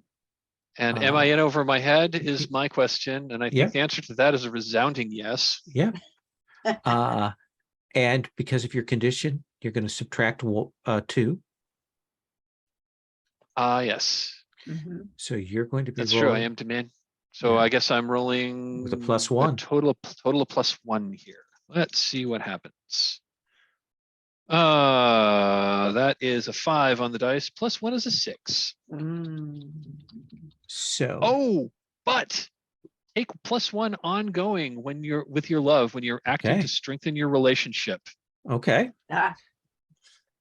So that is a hit. That'll bring it up to a 7. Yeah. Okay. So Maria, you look at the demand what you deserve. You've got 3 choices there. Let's see.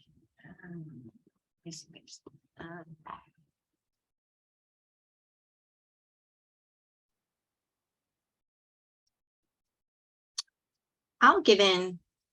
Okay. I'll tell him. What is it you tell him? I tell him I spilled the beans. I can't keep it. Can't keep it back. I tell him the whole soppy, sad story. Tears running down your face as you're admitting to this. Player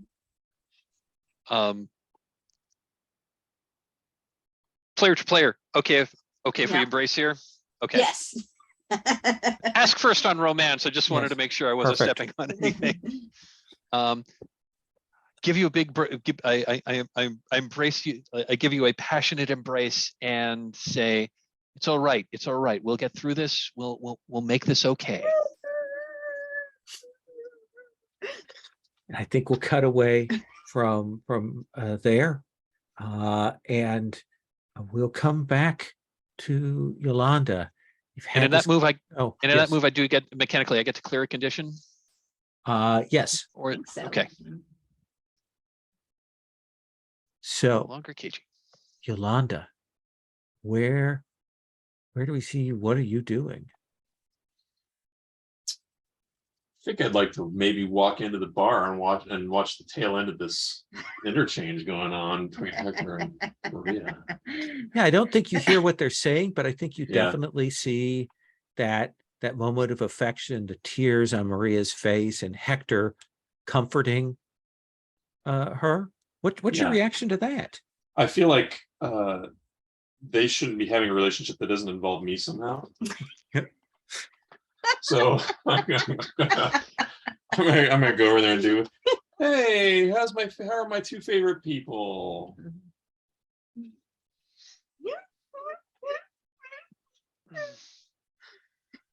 Oh, well, hello, Yolanda. I'm sorry, was I interrupting a moment here?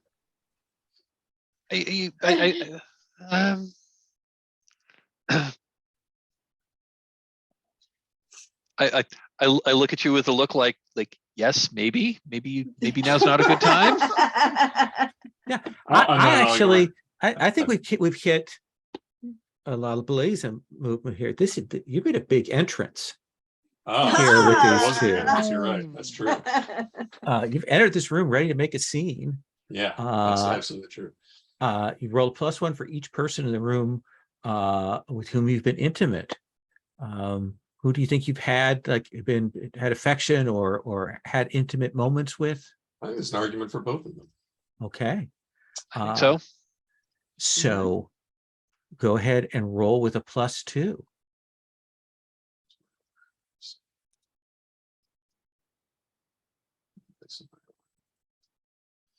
That's a 10. That is a 10. So you have, I think that, first of all, we know that Hector, Maria, even though you weren't doing anything, you are shocked and surprised and thrown off balance.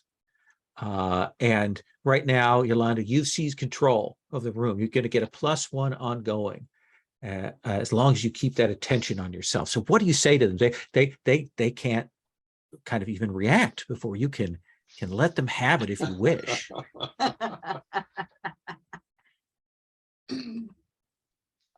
I mean, I don't want to, cause a ruckus here, of course, but I could see that, with the concerns we've had around the hotel lately, I just wanted to make sure you two were okay. I'll look right at Maria when I say it.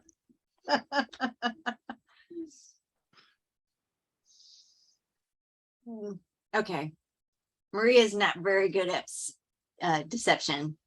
So I get the Yolanda stare and I'm gonna melt into tears again.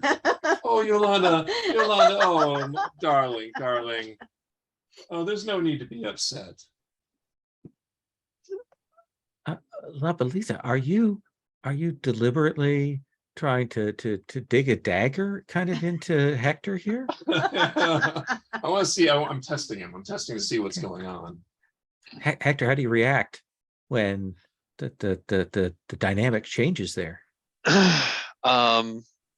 Yeah, these are these are two beautiful women with whom I have a great deal of affection, and both of whom have been toying with my heart over the past. And I actually feel, and for the moment, I truly have feelings for Maria right now, especially because I'm going to want to try to get her out of a really bad jam. And now Yolanda's in here, messing everything up.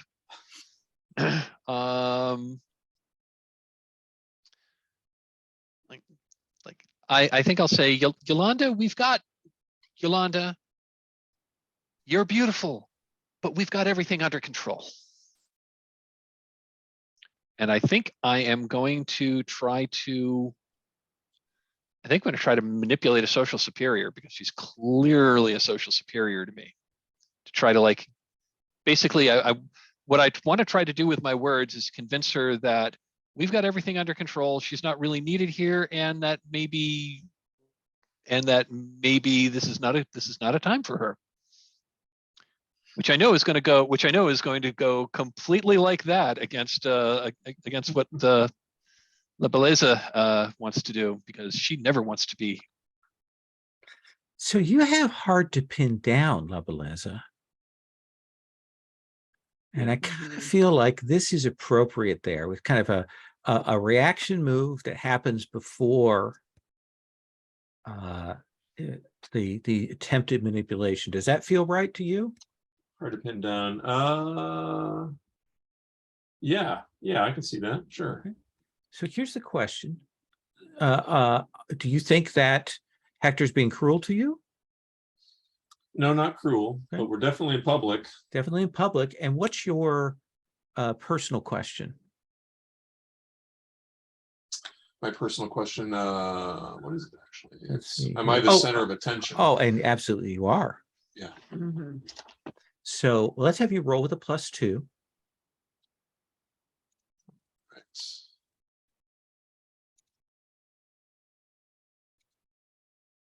Okay.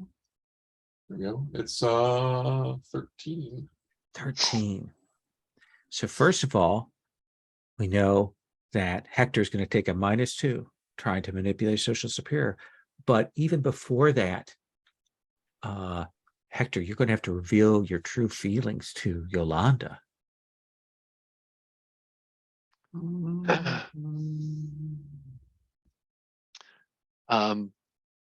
And I'm going to say this. I'm going to, and I guess I'm going to say this like right in front of Maria because she's right there. I say, you know, Yolanda, you are the most beautiful woman I have ever seen. And I, you know, and I can't help but be enchanted by your beauty.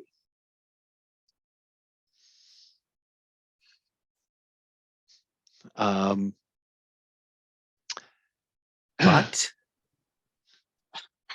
is there a but in there? Or are you? I was going to say, but yeah, like I'm trying. Yes, there's going to be a but. But my heart belongs to Maria. Now you were trying to manipulate your superior there. I don't think you've caught them in a good mood. Nope. Do you think that your well-being directly affects Yolanda's? I'm thinking probably not. Okay. But I'm definitely over my head. So I need you to roll with a -1. -1. Okay, here come the dice, and the dice are oh, cruel dice. I rolled a 7 on the dice. -1 is a 6. -1 is a 6. Ooh. So Yolanda, you hear Hector say this to you, and like whatever else he says falls on deaf ears. Just absolutely, like it just falls on deaf Red ears nose. there. And I think that you will see come into the room Alejandro. Oh God. Oh, he's early. And you see, he sees like you standing a little ways away, but Maria standing close by Hector, maybe with your hand on Maria's arm. And I think Alejandro comes charging across, and with one raised fist, he will punch you across the mouth, Hector, and drop you to the ground. And he stands over you. Mark a condition. And he says, "Keep your hands off of Maria." Oh, damn. Ooh, I think I'm going to mark hopeless for that. Okay. We're going to come back to that, and we're going to see what Maria's reaction is, since she's kind of been a passive observer in this. But I want to know what's going on with Aurelia. Do we want to cut to Jesus having arrived, or do we want to do a different scene? What do you want? Well, I was thinking for my network, there is a scheme called Seize Property. Choose a known property or valuable object. You have someone watching it full time. When it changes hands, you know. Absolutely. Wow. So I think Ooh. that as you were there, one of your staff friends, you're kind of waiting for Jesus, will come and will say, Aurelia, please come here. I heard something. Yes. Let's spit it out. Yo, I don't have And all day. We got things going on. She draws you to the side. She clearly doesn't want this to be overheard. She goes, "You can't know where this came from. I can't tell you." Yes. But apparently, Ruiz's daughter has arrived with some people, and they are to sign some paperwork transferring ownership of the hotel. Hmm. I don't know who they're selling Already? it to. I know. Wait, where are they meeting? They're in the penthouse suite. Ah, yes.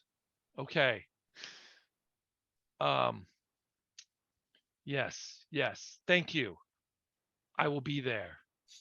And tell me, I have one of these things, these iPhones. Tell me when Jesus arrives. I will go and watch the lobby and give you a call. So what do you do, O'Reilly? Yes. So yeah. So what it is I'm gonna be at the yes. I know what I'm gonna do. Okay. I'm gonna call the so do I know where the drugs are? No. Well, I mean, you do, but when You you go to check think you do. the electronics place, Yes. the mechanicals, they're gone. Okay. Um all right. So how does my scheme work? As far as like, someone watching something full time or something like Yeah, that. yeah. It's basically that essentially who like someone who is providing room service to this meeting can Mm. keep you informed on that and keep an eye out on what's going on there. Okay. All right. Cool. All right. Yeah. What my scheme is I want the police to interrupt this transaction. Okay. Mhm. And and I'm planning on maybe even planting some of the drugs on this But daughter. do you have other drugs? Well, no, my understanding is I'm going to Yeah, you don't have the yeah, drugs actually right now. I'll go to see, that was my plan, is to do that, and I Okay. noticed the drugs are gone. Yes. And you don't know who took them, but the only person who would have come down here Right. would have been Hector. That boy, he's gonna destroy this hotel.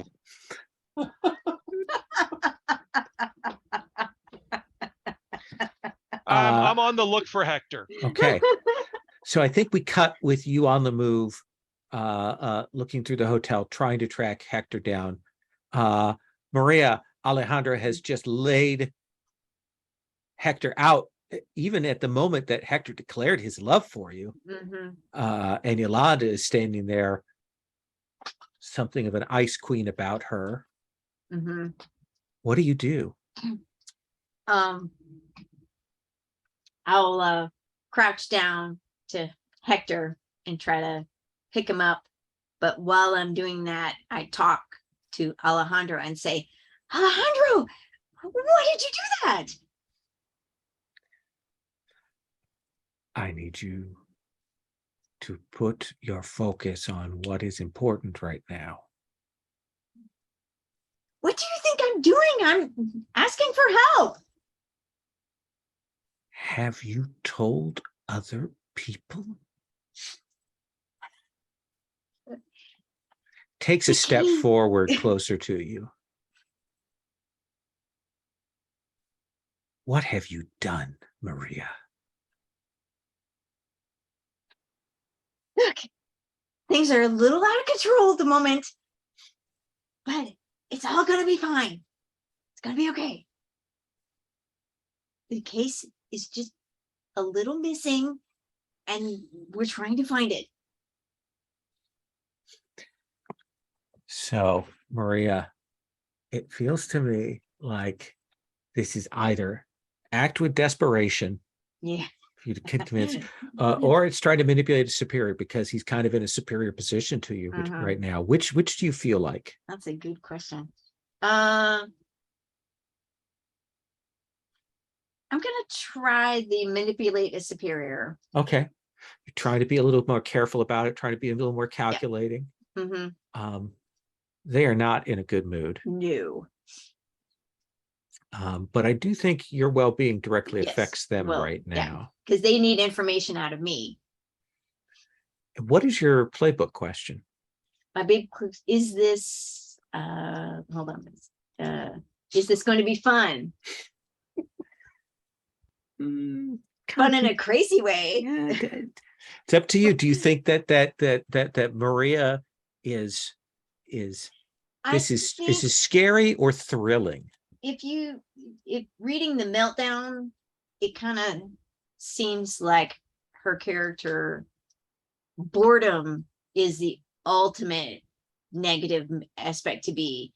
It doesn't matter if she's in a happy or a sad or a stressful situation, as long as it's, adrenaline filled. Okay. She'd rather be in that state than to be bored. Then roll with +2. Okay.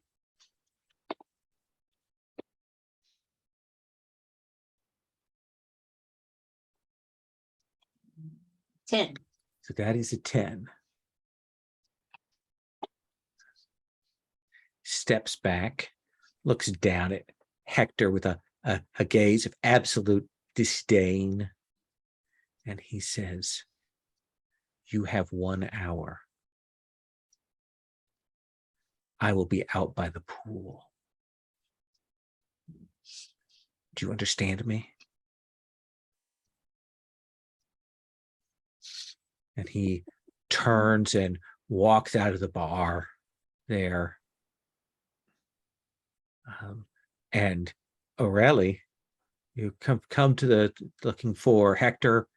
You see Alejandro, who you know is involved with drugs, but you see Yolanda standing there, and Maria clearly having just talked to Alejandro, and Hector clearly nursing that strategic.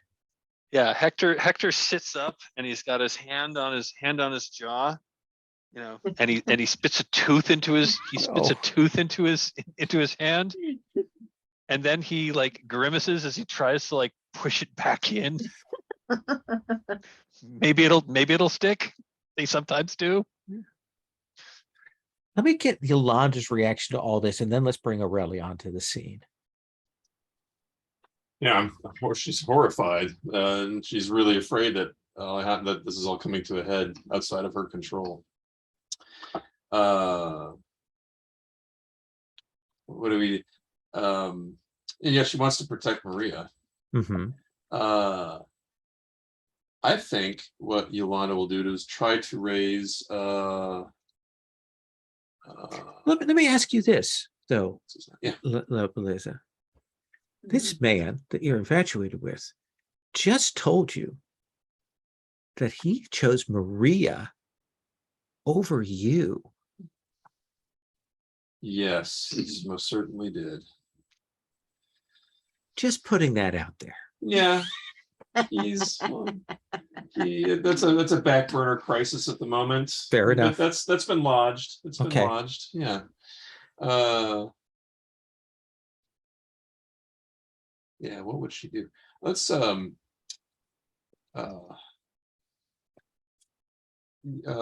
pay a visit to Santino and let him know that we have a Situation. a situation in the hotel that I don't know how much he can actually do about it, because certainly offending this guy will bring their private army down on our hotel, but at least he can provide some useful interference, perhaps. So you head off, leaving Maria and Hector there to go and find Santino. We'll come back to that scene in a moment. But Aurelie, you arrive, you see your daughter leaving, Alejandro leaving, Maria and Hector there. Yeah, I'm gonna suddenly turn into kind motherly figure and rush to Hector and say, "Hector, my poor boy, what happened to you? Are you okay?" Yeah. I'll probably feel a little better tomorrow. I at this, he gets to his feet, and I think the bartender who was there, who when fists start flying, I think just kind of like ducked under the bar, like stands up and like hands Hector just a towel to like hold his bleeding lip. And she's like, what are you giving him a towel? Oh, he needs a shot. Bartender will pour a Yeah, shot. here, this will make you feel better, Hector. So Hector definitely takes a shot at tequila. Yeah. So Hector, let me, and she's like not letting him use the towel himself. She has to do it on him, right? Like, Okay. and she's like, Hector, let's have you go rest. Oh, you don't want to get involved in those girls. Those girls are trouble. I know you love them, but love can make you crazy. We're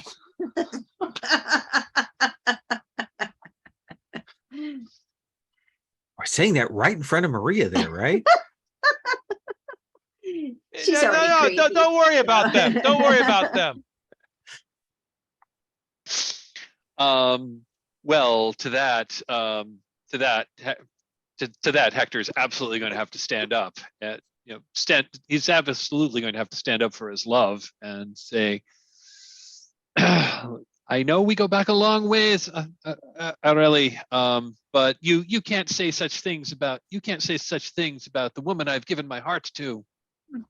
No, it's okay. Yes, love can make you go crazy. This is okay, but there's serious stuff. No, like that movie, No Time for Love, Dr. Jones.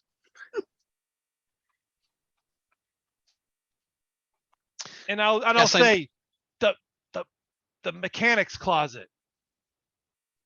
And I'm trying to take him off to the side, right? Like, the mechanics closet. What did you do with the thing in the mechanics closet? To that, Hector looks at her, gives her a very accusatory look, like, you put that there?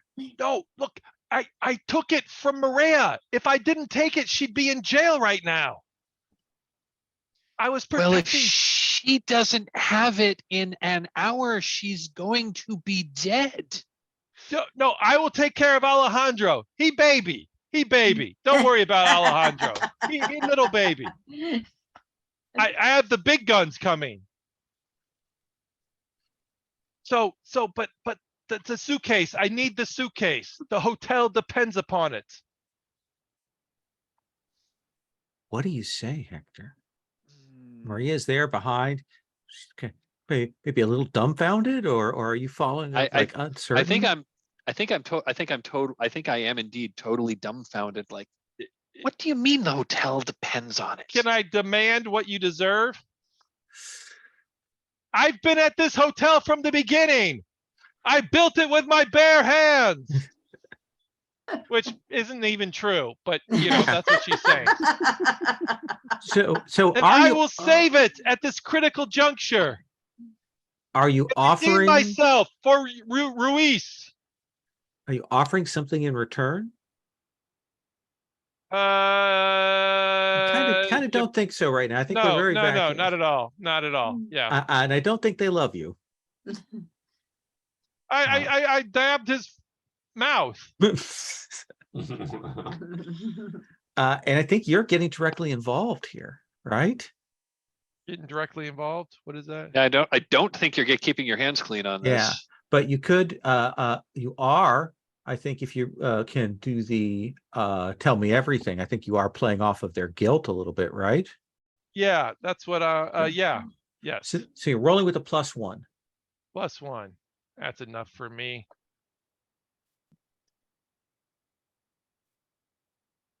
Oh, that's a 6. And I think that's the moment we cut away. And we see a figure, and we see them put the case down. They have gloves on, see them put the case down, and we see them take a gun out of whatever their pocket is and put it on top of the case. And that's when we go to commercial break. Let's take when our you say- second break. 5 And when you say the minutes. case, you mean the case you mean the case, the case? The case. The case. Okay. Or a case that looks identical to it. We don't know yet, but it certainly looks like the case. Let's take 5 and come back, okay? Okay. Fighting or righteous? So we come back from that commercial break after that mysterious figure. We couldn't tell it was a man or a woman. Gloves, they have the case, they saw a gun. We come to Yolanda. You arrive at the security office, and Santino is there. Tell me something about Santino. What are they like? Is this a savvy security person? Is this a comedy relief character? Is this a lech? What do we know about Santino and his relationship to you?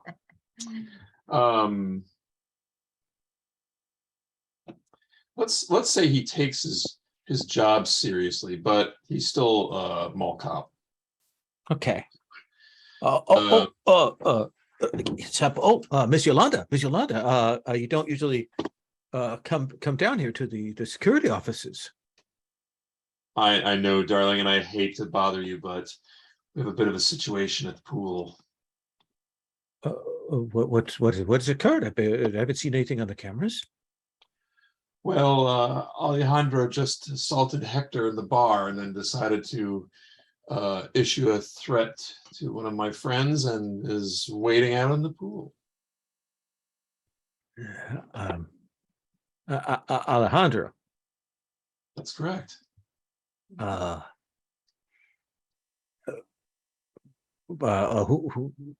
did he strike?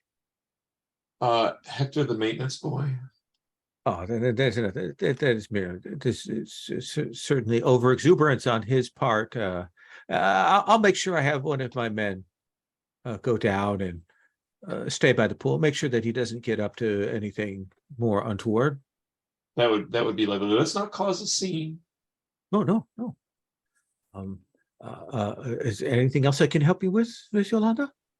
Oh no, I think that would be very perfect. Thank you very much. I'll give him like a chaste kiss on the cheek. Thank you. How is your mother? Oh, my mother, she's my mother. Oh, fair enough. Well, give her my best. Oh, I will, darling. Thank you very much. When we come back to the trippage of Maria and Aurelie and Hector, we've left the bar. Where are we now? Aurelie, you were kind of pushing the direction. So like where is this scene take place? Oh, wait, we cut where now did someone enter with the suitcase? Oh or no, we just saw that this was that the audience saw that at home. Gotcha. Yes. All right. Off scene. Okay. All right. I will say we'll say they're all sitting down. We'll say we've all calmed down. And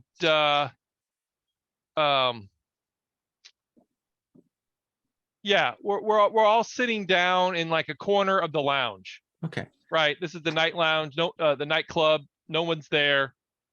It's all cleaned, waiting for the night's activities. Yeah. Couple of hours before they open it up, but you Yeah. can talk your way in. And so there's 3 of you seated there. Aurelie, what are you saying to the other 2?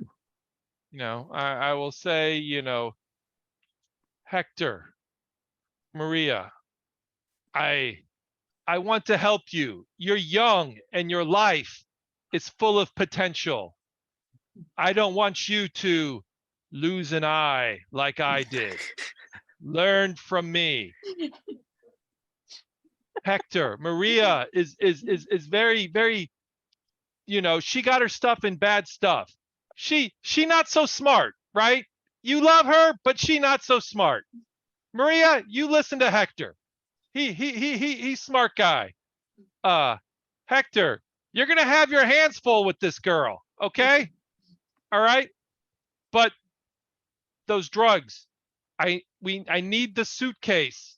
We can't. The hotel is going to be sold. The Ruiz's daughter, right? The mean one, right? The mean one. She's coming to buy the hotel. And what we want to do is we're going to take those drugs and we're going to plant them on her. And we will get Alejandro in there as well. And the police will solve everything for once. So, Hector and Maria, Aurelia has already tried her sales pitch on you, and it's kind of bounced. And now she's come back with an even more desperate sounding ploy that sounds both crazy and super dangerous. So let me get Maria's reaction and then Hector's reaction. Maria, what's your reaction to this? Actually, I like this plan. Awesome. She learned so much after I talked to her. She's so much more reasonable now. So are you nodding along? How do we know at home that you're into this? I'm going like,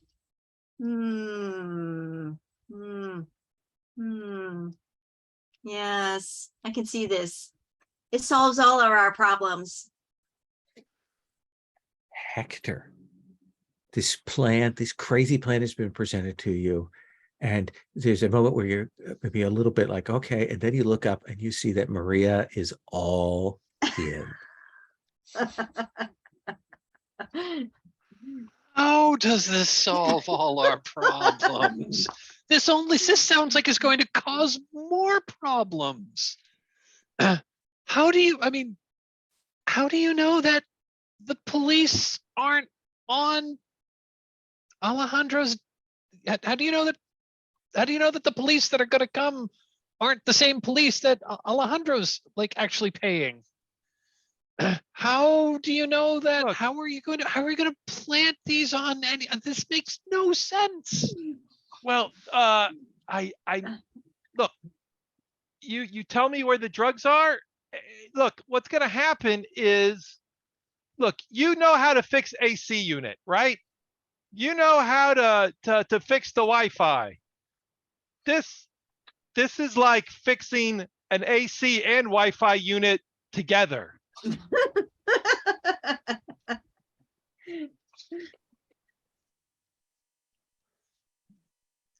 Because it seems to me that the safest thing that we could do here would be for Maria to give the suitcase back to Alejandro. We all step back and go about our business. But that lady, she is going to buy the hotel. She might sell it to, she might sell it to like SpaceX or something. Someone wants to bulldoze the hotel. Why would they want to put rockets? Why would they want to launch rockets from a hotel? That makes no sense. No, it's south. Just like Brownsville. SpaceX is doing stuff in Brownsville. They like the lower latitudes. This woman, I want to save your hotel. Hector, you are the hotel. Without you, this hotel is nothing. You are its life's blood. You are the hemoglobin transporting the oxygen to all parts of the hotel. I'd like to do my Be Brave Moon Okay. move to challenge Hector to go along with our plan. Oh, yeah. Challenge a PC to put aside their fears and do something daring. Offer them +1 ongoing to seek out that goal. If they take it, you hold 2 and give an additional hold every time they use that +1. Mhm. You can never hold more than 3. You can spend that hold 1 for 1 to appear in a scene with them, or give them a -1 on a roll directed at you. Mhm. Um, How are so you gonna? Player loves this. Hector doesn't. How were you convinced? I'm curious how you're because I'm going to go along, but I'm curious how I'm curious how you're doing this. I think I'm gonna lay on the sex appeal. I taught you well. so Hector it feels, sighs. yeah. Oh, No, I think that's Hector- fair. Yep. Hector sighs deeply.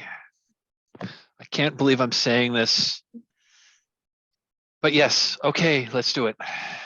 I know where it is. I'll go retrieve it.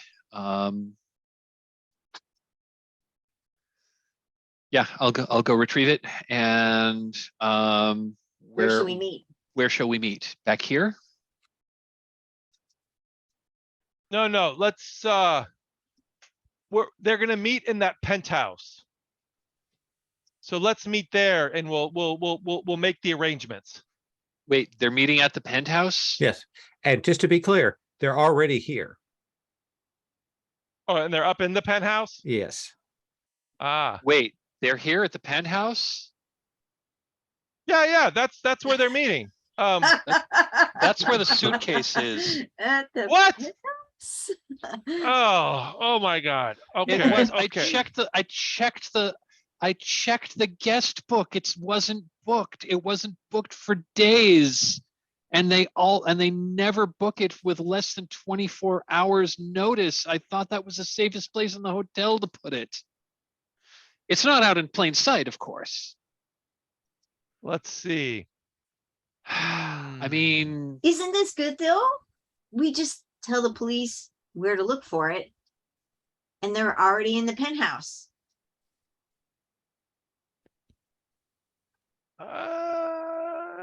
Yeah, that works. Let's see. Do we need more evidence? Nah, no, these police don't need evidence. They just need the drugs. I know the police chief from way back. He'll go along. well, I suppose I could say something along the lines of I went up there to check the air ducts before the how do we know that it's there? I mean, maybe I found it and was going to, and maybe I just found it and was about to call the police and we're going to call the police. How about just making it an anonymous tip? Anonymous tip. Anonymous tip. I like that. That's a better idea. So Well, the police are here already, right? they were here. Oh, we're No, okay. they're gone. They were here. They left. Mhm. But the new buyers are here and they're in the penthouse suite, the same Who? location as the suitcase. Perfect. Who is calling to leave this anonymous tip? I can do it. Okay. I'll do it. Maria, see you step aside, go pick up a hotel, one of the courtesy phones here, Mhm. dial an outside line. And what is it you say?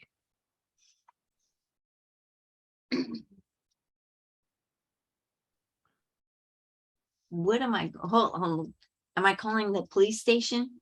Or if I'm trying to get in touch with a certain detective? Let's assume you know who the detective is. Let's say Inspector Duarte was here, and you maybe he gave you his card, so you have his number. All right. I'm gonna do the crazy, like try to mask my Okay. voice thing. And I'm going like, Duarte, Duarte, who is come this? back to the hotel. The drugs are here. Oh, who is this? No need to answer that question. How do I know you're telling the truth? Where are the drugs? All you need to do is come and look. Where? Penthouse suite.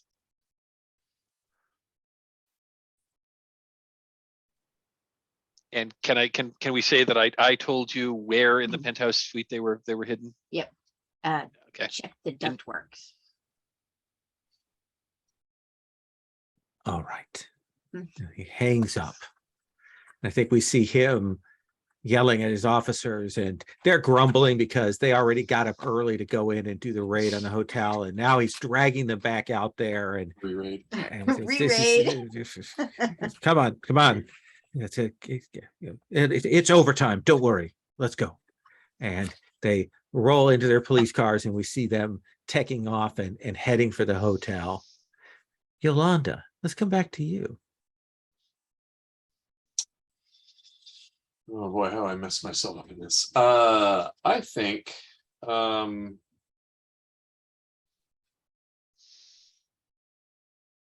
gonna go check on Alejandro. Okay. Alejandro, you go out. He is there by the pool. He is seated, relaxing. He's been given a complimentary drink.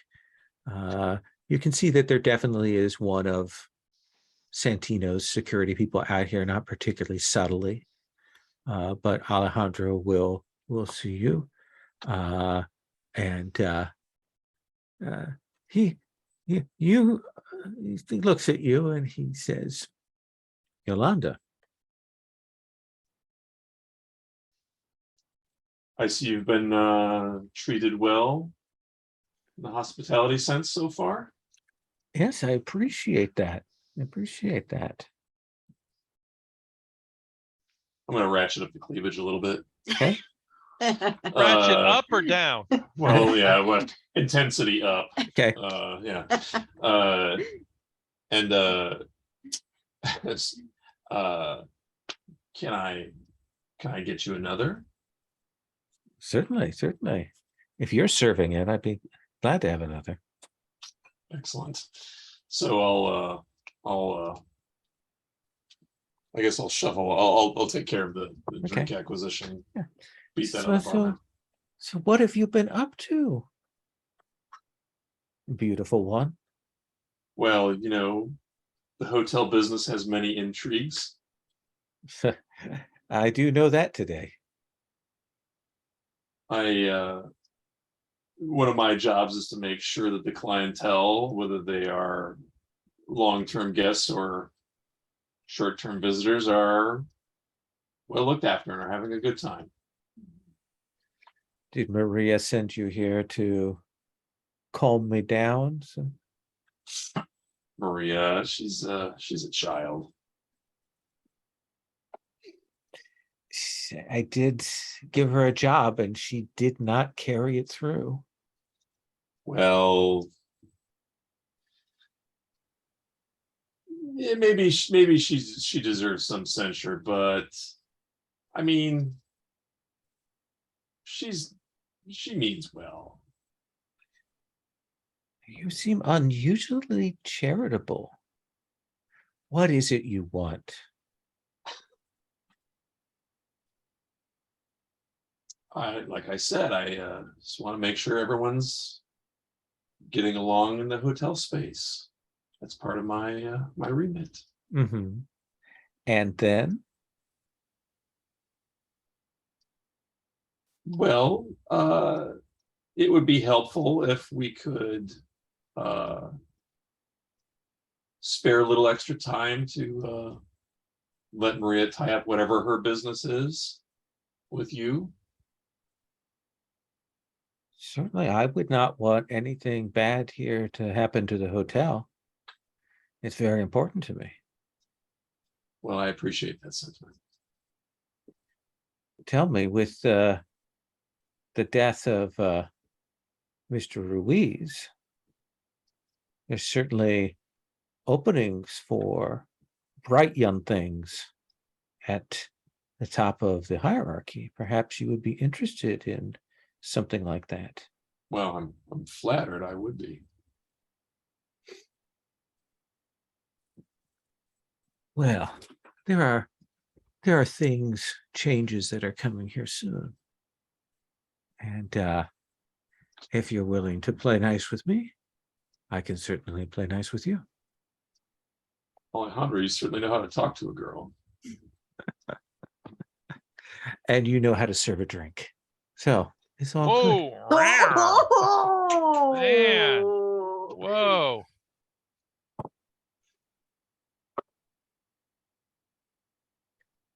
Assuming that Maria comes through,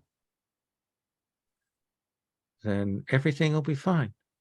The hotel will be safe, taken care of. I'll be able to find a good position for you. And I won't have to make a demonstration. Well, I think we all agree we need to avoid that if at all possible. Absolutely. Absolutely. So we have an understanding. I think we do. Okay. And I think then that's about the time you hear the police sirens in the distance. And you hear that, and you see Alejandro kind of looks up and he says, go and find out what is going on and why the police are here again. Absolutely. Let me look into it. So you three are you Maria and gosh, names are already just right out of my head. Hector, Aurelie, Maria, have you gone your separate ways after having concocted this plan? yes. I think we have gone our separate ways, and I definitely want to say that because I want to I want to have overheard that conversation. Perfect. Mm. Then let's check that out, that move. Yeah, I picture Hector like a grate on the wall. He's in the air duct, and you just see his head Yeah. stick out like that. It's amazing. I guess. So you do work here. I think you've established yourself as dressed to blend in. You haven't changed your outfit. And I think given that the threat was probably directed your way. I think I'm definitely in over my head. Yeah. I've been in over my head the entire. No, I Yes, haven't been this in over whole my head. episode. I've been in over my head the entire season. Yes. So. So let's have you roll. Okay, I'm adding +3, and I rolled a 10 on the dice. +3 is Okay. a 13. So you can get away without being spotted, or you can ask the conspirators a follow-up question, your choice. I think I'm gonna get away without being spotted. Okay. So give us the visual on what do we see happen there? How is it that you overhear the conversation between Alejandro and Yolanda? I think I was because I knew where Alejandro was going to be set up. Mhm. So what I think I would have done is, and let's say he's by the pool, but the pool was close to one of there's a cabana or an outdoor bar that was near there. I went into the cabana. That's the outdoor bar, and because I ostensibly to fix one of the little beverage fridges that's in there. I'm not really. I mean, that's why it seems like I'm there. I'm really there because I wanted to eavesdrop on this conversation. But that was my pretense in being there. And since I was down out of sight, they wouldn't have seen me, but I was definitely in earshot. You hear this discussion. Yolanda seems in over her head a little bit as well, but so you will catch that, and then you'll hear the sounds of the police sirens coming. Aurelie, you've just finished this talk. They're gonna call then you see Maria goes off, and she's called the inspector, and I think that's when their phone buzzes, and your associate says, Jesus is here. Oh, already? Okay. Oh dear. Yeah. Yeah. Great. We'll meet at our spot. So how are you dressed? Like what to impress, to look like a matron, what's the look here you're going for? Yeah. I am dressed wearing my favorite dress that I had since I was around with Jesus, but it's been redone, let out a little bit, Mhm. like, so I mean it still looks nice, but it's obviously modified. So I'm dressed Yeah, to impress. Like the I'm ladies in the dressed wardrobe have done a great job with it, taking one of the classic dresses, that you signature dresses you wore, and redoing it for this. yes, exactly. Jesus stands up. Ah, uh, O'Reilly, you look as beautiful as ever. Yeah, Come. well, and you're still so handsome. You have that fire in your eyes. That fire has dimmed. The fire is dimmed, but now that you are here, come and Maybe sit. maybe we can enrage the fire. Rekindling those flames is more than I could hope for. And yeah, I'll come and give him a flute of champagne. He sits. So tell me what you have been doing these last years. And I'm almost afraid to ask, but any gestures? Oh, that later about that. Let's talk about our future. This Our hotel, future? Jesus, I'm here to stay. And I and things are going on. I might have some contraband that you kind of know how to liquidate, kind of deal. Something So from Alejandro. It's the police are confiscating it right now.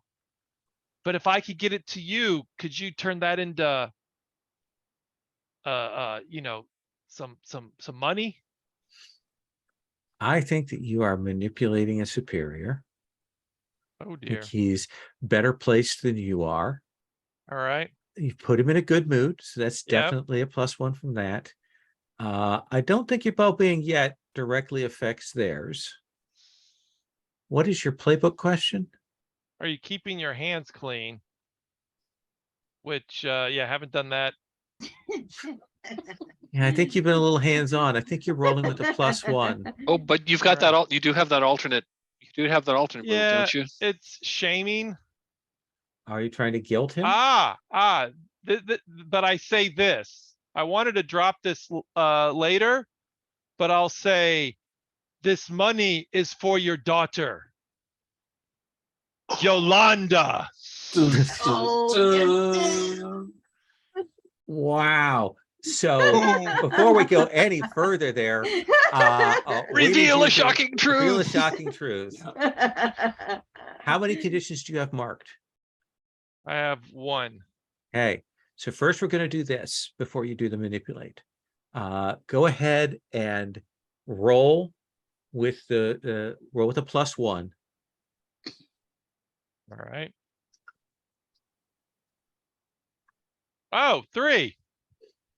Well, Donna might lose another eye. And he throws his arm across the table, shattering the glasses. You told me that she was not my daughter.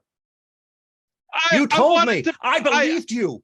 I'm sorry, Jesus. Forgive me.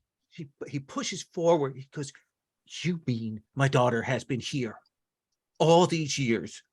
I could have been taking care of her. I could have been helping her. But she grew up so strong. I cannot believe you. You You are nothing. No, a don't say destroyer. that, Jesus. I You- love you. You I deserve want us what to be a you family. get. And he stands and he walks away. Oh, So you need to mark one condition for the miss and one condition for reveal a shocking truth. oh wow. So it's weird. I guess I mean I haven't been my so it's chiding, ruminative, and cautious. I guess ruminative sounds similar. Right? Mhm. I guess cautious because Yeah, you've been everything's burnt here. yeah. Mhm. So Yeah. she's just in her dress crying. What once looked stunning is now just a wreck. Just a wreck.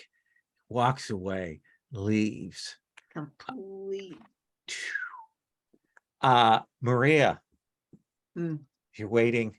You see the police arrive, Okay. and you see the police come in, and you will see Alma, the maitre d' is shocked, and she's like, "What's going on?" And you Oh hear wait, what?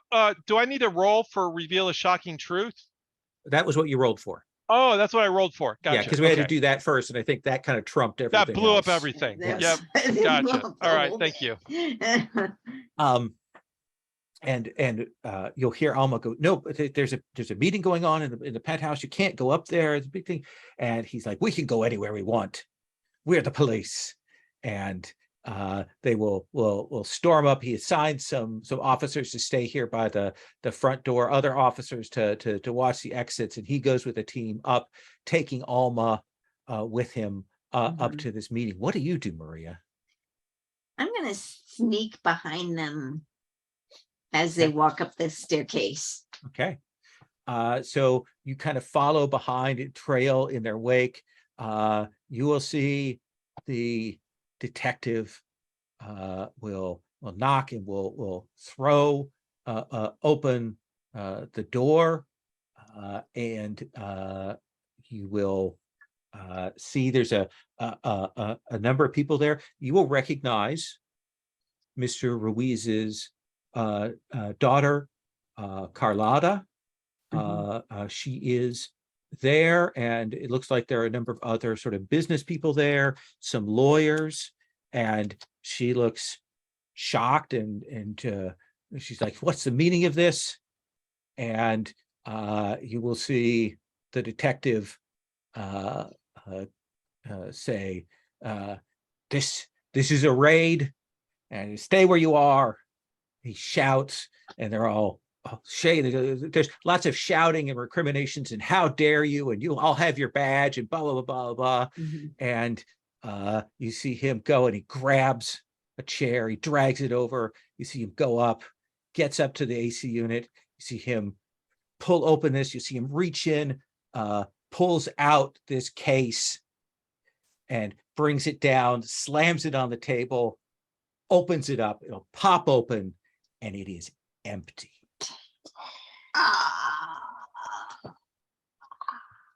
What do you do, Maria? I run. Where do you run to? I run back to my uncle's suite.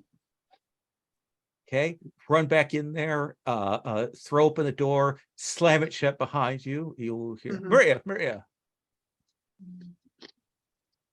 Why are you slamming the door? You should know better than that. It's okay, Uncle. It's okay, Uncle. It's not okay. Where have you been? Just in the hotel. We were to go to dinner. You were to accompany me, and here I am sitting alone, waiting on you. That is not the deal that we had. Oh, I'm sorry, Uncle. I lost track of the time. We can go to dinner now if you want. No, it is already past dinner time. I had to order room service. But I don't want any more behavior like this from you. Understand me? Yes, Uncle. I will not hesitate to reveal what I know. Yes, Uncle. Now, go down to the bar. and have the bartender mix me up one of those drinks that I like and bring it up to me. Yes, Uncle. And he sits back in his chair. What's your reaction when you get outside the door? Are you I'm still mad. scared? Mad? Furious? I'm so mad. Do you head down to the bar or do you ignore his wishes? No, I go to the bar, Okay. get him his drink. I'm going to cut from that to Yolanda. Police have arrived. You hear that hubbub going throughout. And you will see Jesus comes out of the restaurant and he sees you and he like freezes. And then he walks very slowly over to you. And he says, Yolanda, how are you? Do you remember me? Well, I suppose. Is there A something friend I of can do for you? your friend of your mother's. We've met before. I don't really make it my business to track my mother's friends. I'm sorry. I did not mean to be forward. I apologize.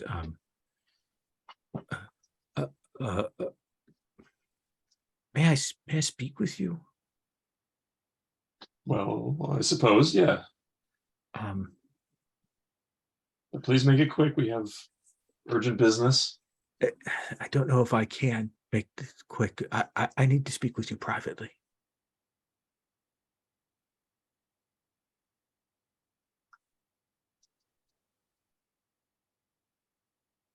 I'm You know, afraid we'll police have to. stomping up the stairs. The Yeah, I'm noise. afraid it's going to have to wait. I have an urgent hotel business to pursue.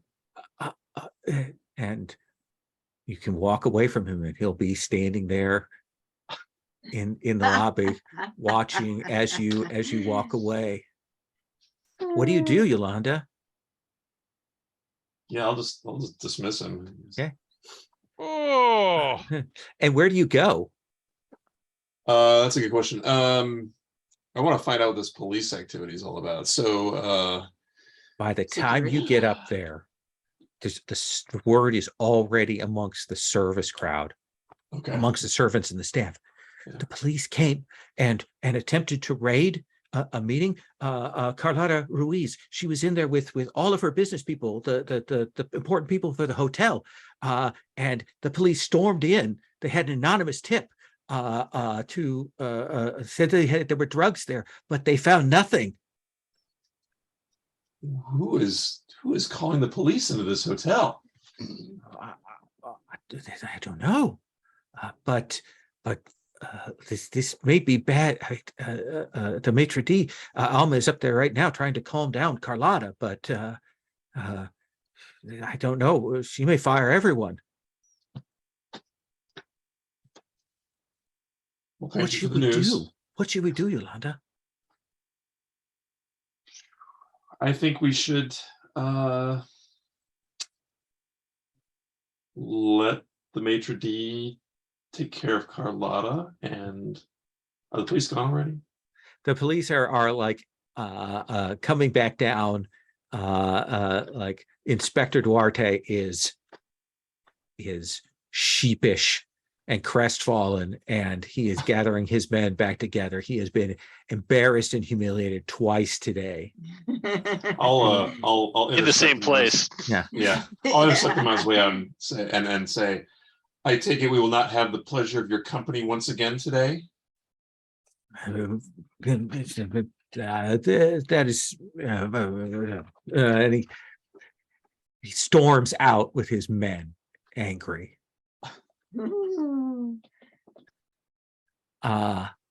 So Hector, you will get word of this. Somebody comes down and says, "Oh my God, you won't believe what just happened up in the penthouse.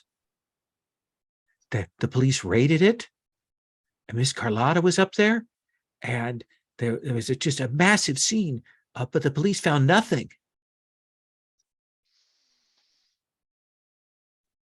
He inhales Hector inhales deeply and says, and like with a look of shock and surprise on his face, and says, "The police were here again, and they found nothing?"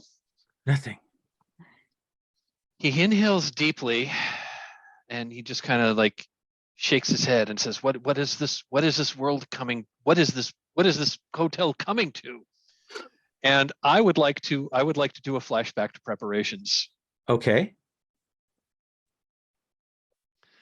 What I want to flash back to is before what I want to do a flashback to, like, before I had that meeting with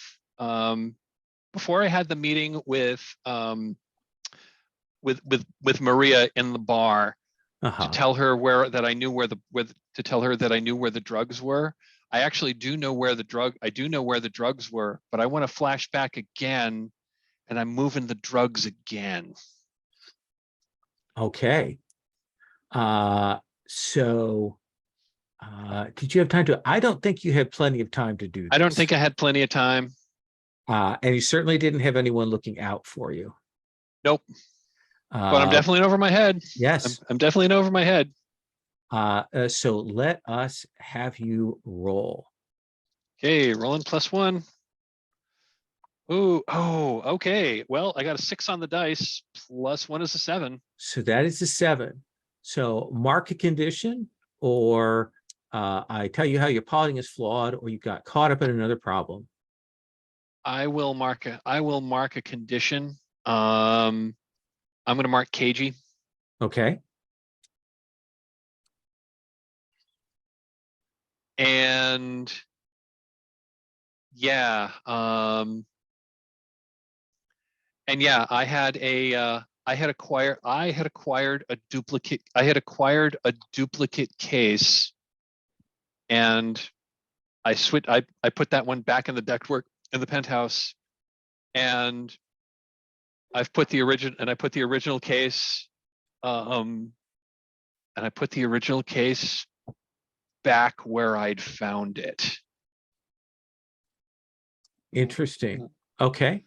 Just no, I take that back. well, I wouldn't put it there. yeah. Anyway. Well, let's say that. Oh, because we've already got the results of the hard move, that you've lost the case from before.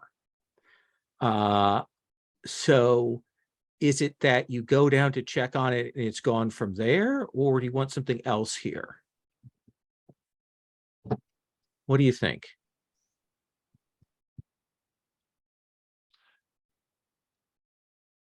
How do you want to play that? I want to figure out how we're going to work this in with the established fiction. So the established fiction was we've seen another figure with the case and with the gun at the break.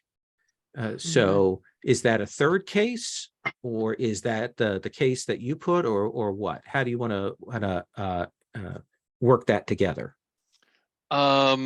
Oh, I mean, this might be I don't necessarily. I suppose this might be like an this might be like an end of scene stinger, but the flashback was, the case and the gun. Like, we go back to that scene and we pull back, and that's Hector with the case and the gun. Interesting. Okay. I like that. I think we can weave that together.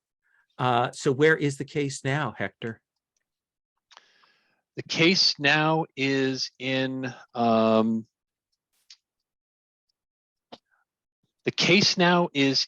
another room that it's in a guest room. It's stuffed in the room safe in a guest room that Hector has, and again, this could have been part of the flashback scene. Hector had, like, basically booked a fake room under a fake name just in the Mhm. system. So it looks Okay. like there's a guest there. He's even hung the do not disturb sign on the door, but it's just in a regular old guest room, and it's locked in the room safe in the guest room. So is the scene here then you going up to retrieve the case? I think it is, yes. Okay. So you will head up to retrieve that case. Aurelie. The at the restaurant, one of the concierges comes over to you and says, you can't, you need to leave. You can't be, there are guests here. You need to go. I have to go. Yes, you're making a scene. Oh, where's Yolanda? I need to see Yolanda. She, I saw her in the lobby earlier. Yes, thank you. And I run off to the lobby.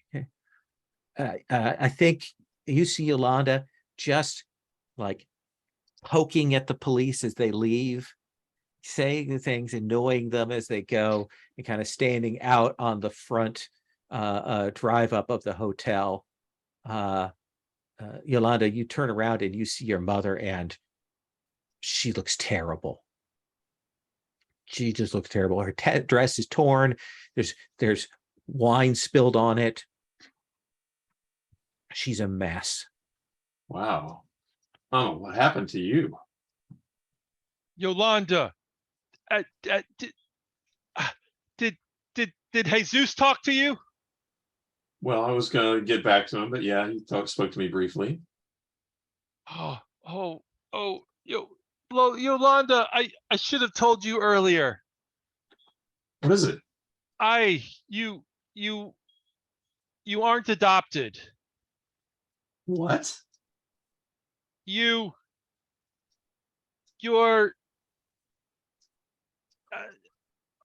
Jesus and I are your parents. Oh, come on, Mama. How much wine have you had? No, Yolanda, look into your heart. You know it's true. A little off genre, but I'll allow it.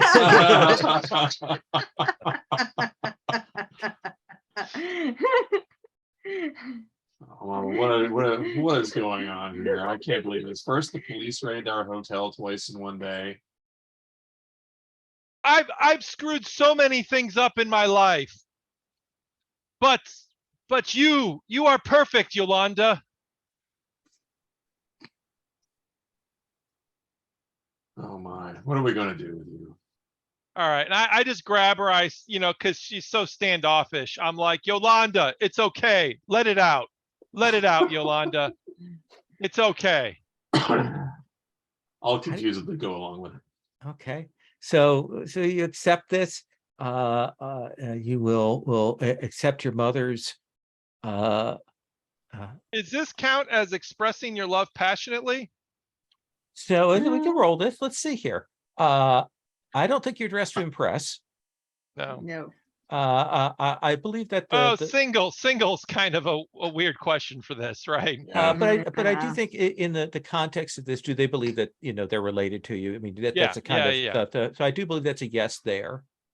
I do believe you're manipulating a little guilt here as well. Okay. All right. So let's have you roll with a +2. +2.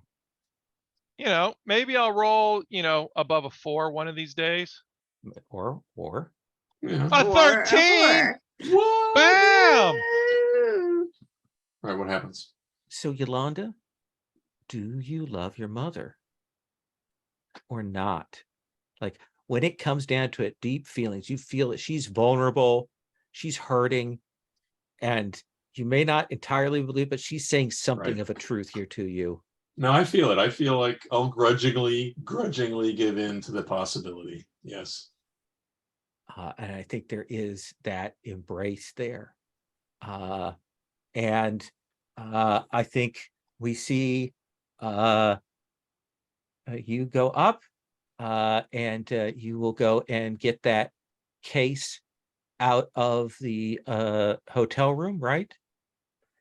And I think we cut from that to the bartender handing you that drink, Maria.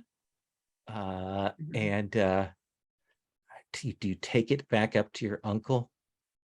Yes. Okay. And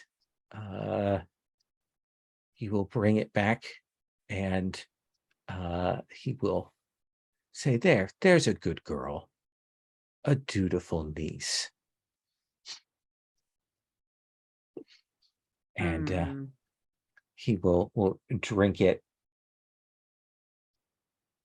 How has your day been? The same as yesterday. Really? Because the police were here earlier.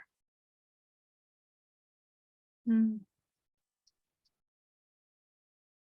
You wouldn't know anything about that, would you?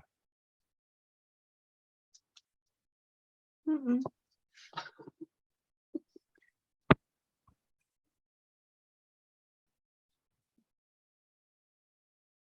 Who is that at the door? Answer that. Is there someone at the door? Yeah, that's the knocking. Okay. I'll go to the door. Open it up.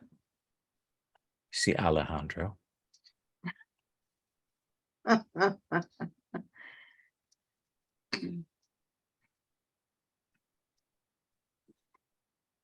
Uncle, it's someone for me. I'll be back in just a minute. Alejandro goes and pushes on you to step inside the room.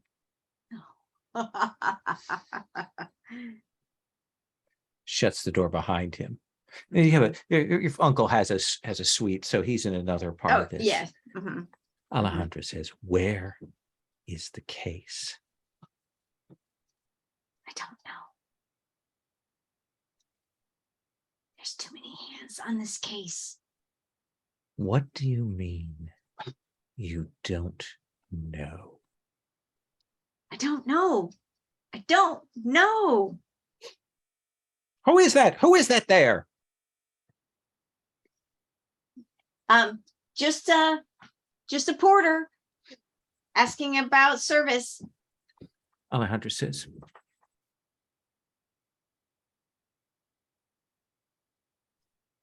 "I'm going to kill two birds with one stone." And you see him push past you and start to walk into the other room where your uncle is. Can I say that's when Hector knocks on the door? And there's another knock. Hector's underneath the sink and in the room fixing the sink. What do? Alejandro's clearly going to murder your uncle and pin it on you. Heck, someone's at the door. What do you do, Maria?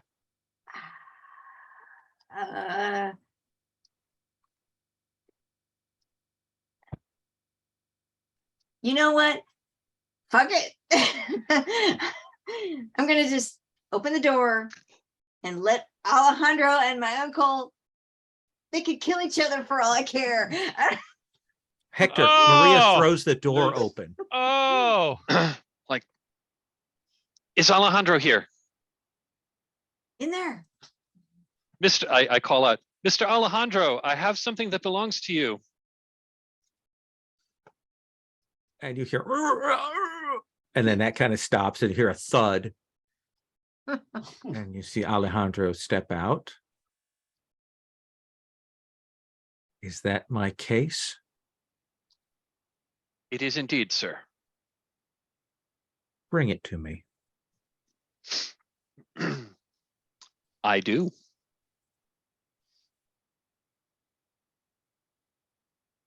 You will hand it to him. He steps carefully over to a side table and he opens it up.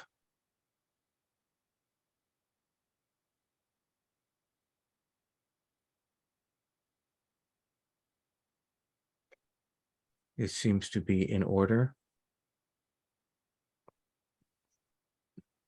Just know that this does not clear the debt between you and I, Maria. You have put me to some labor today, but because of this one, you can see tomorrow. And he picks up the case and goes to walk out. Mhm. Do you say anything? Do you do anything, Maria? How angry are you? How upset are you? Or are you just shaking with kind of a excitement at all of this? Yeah, I think so.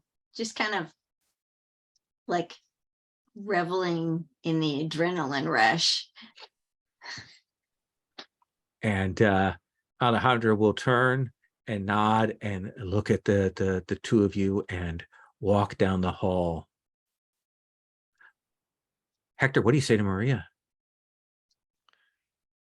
I say, I did that for you, my love. Well, at least that's over. And I think that's when we hear a gunshot down the hall. And that's when we fade to black for the episode. And we roll the Whoa. credits. Those go rolling past.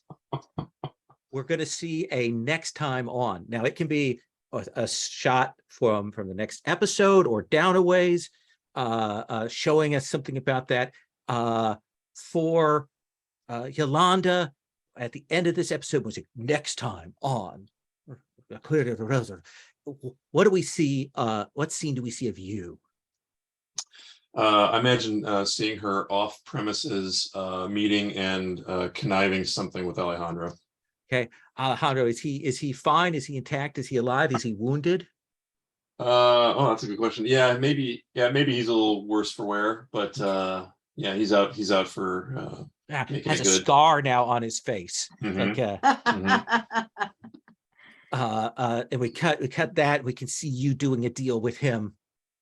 Abele, what is the next time on for Aureli, for your character? Yeah. You see Aurelie sitting in a waiting room at some high rise, and then off camera you hear, yes, Mr. Musk can see you now. See you pulling your papers together and getting ready to go Yeah. in. Yeah. And- And yeah. And it's like a TV show's idea of what that office would actually look like, kind of thing. So it's Right. not quite We'll right. say it's space age. Yeah. Like it's Yes. like Yeah. it's space age, and yeah. Retro modern. Yeah. Mhm. Hector, what about you?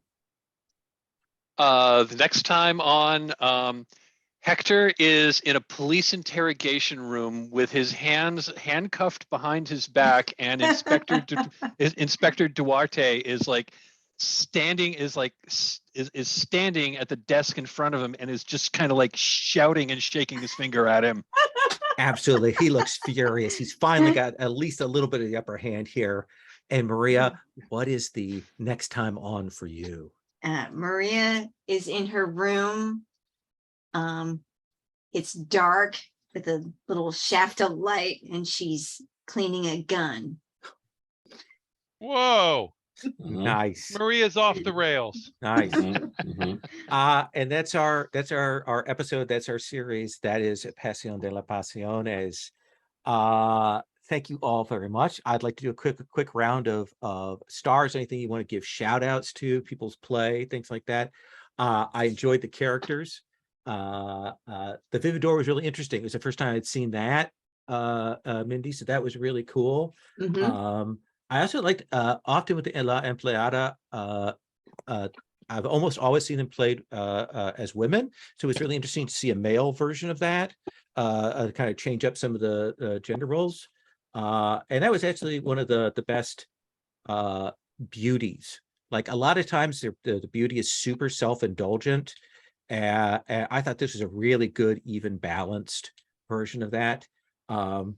Oh, and Greg, your LaDonna was just over the top. Over the top. Dave, anything you want to give? That was Oh. totally a telenovela character. Oh yeah. Oh, yes. Dave, anything you want to give shout outs to? Yeah, I liked how it came together. I think these things are always an interesting improvisational risk, and we got it to mesh pretty quick. Yeah, I enjoyed all the characters. I think we did good with it. Good situation. Awesome. Greg, anything you want to point stars to or give shout outs for? Yeah, I thought it was interesting that like Yolanda was kind of this tough as nails character. And so I think it kind of works out because you could see why maybe LaDonna or the Relly would maybe also be taking care of Maria, right? Mhm. Looking for an outlet for that. Yeah, Maria was screwing up everything. I mean, pot calling kettle black, but and I like the turn with Hector, like where he was doing his best, and then all of a sudden it's like, oh wait, no, he had his act together way more than anyone realized, and not in a. Yeah. And I don't think it didn't. I mean, it kind of harkened to the what's that? Oh, I totally blank on the movie. Anyway, Usual right. Suspects. Yes, exactly. I think it like alluded to that, but it was a little different. It wasn't like, Mhm. oh, he was tricking everyone. It was more of like, no, he knew what he was doing. So Mhm. yeah, that was cool. I also have to call out the scene with you as the mom, with Yolanda as the daughter. There was really strong. That was a nice turn. That was great. Mhm. Mike, anything you want to give shout outs to stars? I mean, just I loved how this whole story came together. I just think everybody did a great job of just role playing with the other characters. I think we had scenes with each of I think we had scenes of all of the characters interacting directly with with each other. I just thought everyone did a really great job of bringing their characters to life. Lowell, thank you for thank you for like putting together this, putting together the scene and the setting, and like giving us a whole lot of you handed out a whole lot of scissors for us to run with. Yes, exactly. Yeah. Yeah, exactly. Yep. Awesome. And Mindy, anything you want to give a shout out to? I concur with a lot. I thought it really came together. A lot of characters played off each other really well. I think my character kind of spun off in a different direction than I was originally intending, but I decided to totally go with it and then, see where it led. Yeah, no, it was great. I really enjoyed this. I love Pasiones, and this was fun. And as you say, I sometimes people kind of get stuck in the pairings, but I really did feel like everybody kind of got mixed around and did a lot of dynamic play. Thank you all so much. I am going to stop the recording. Okay. That.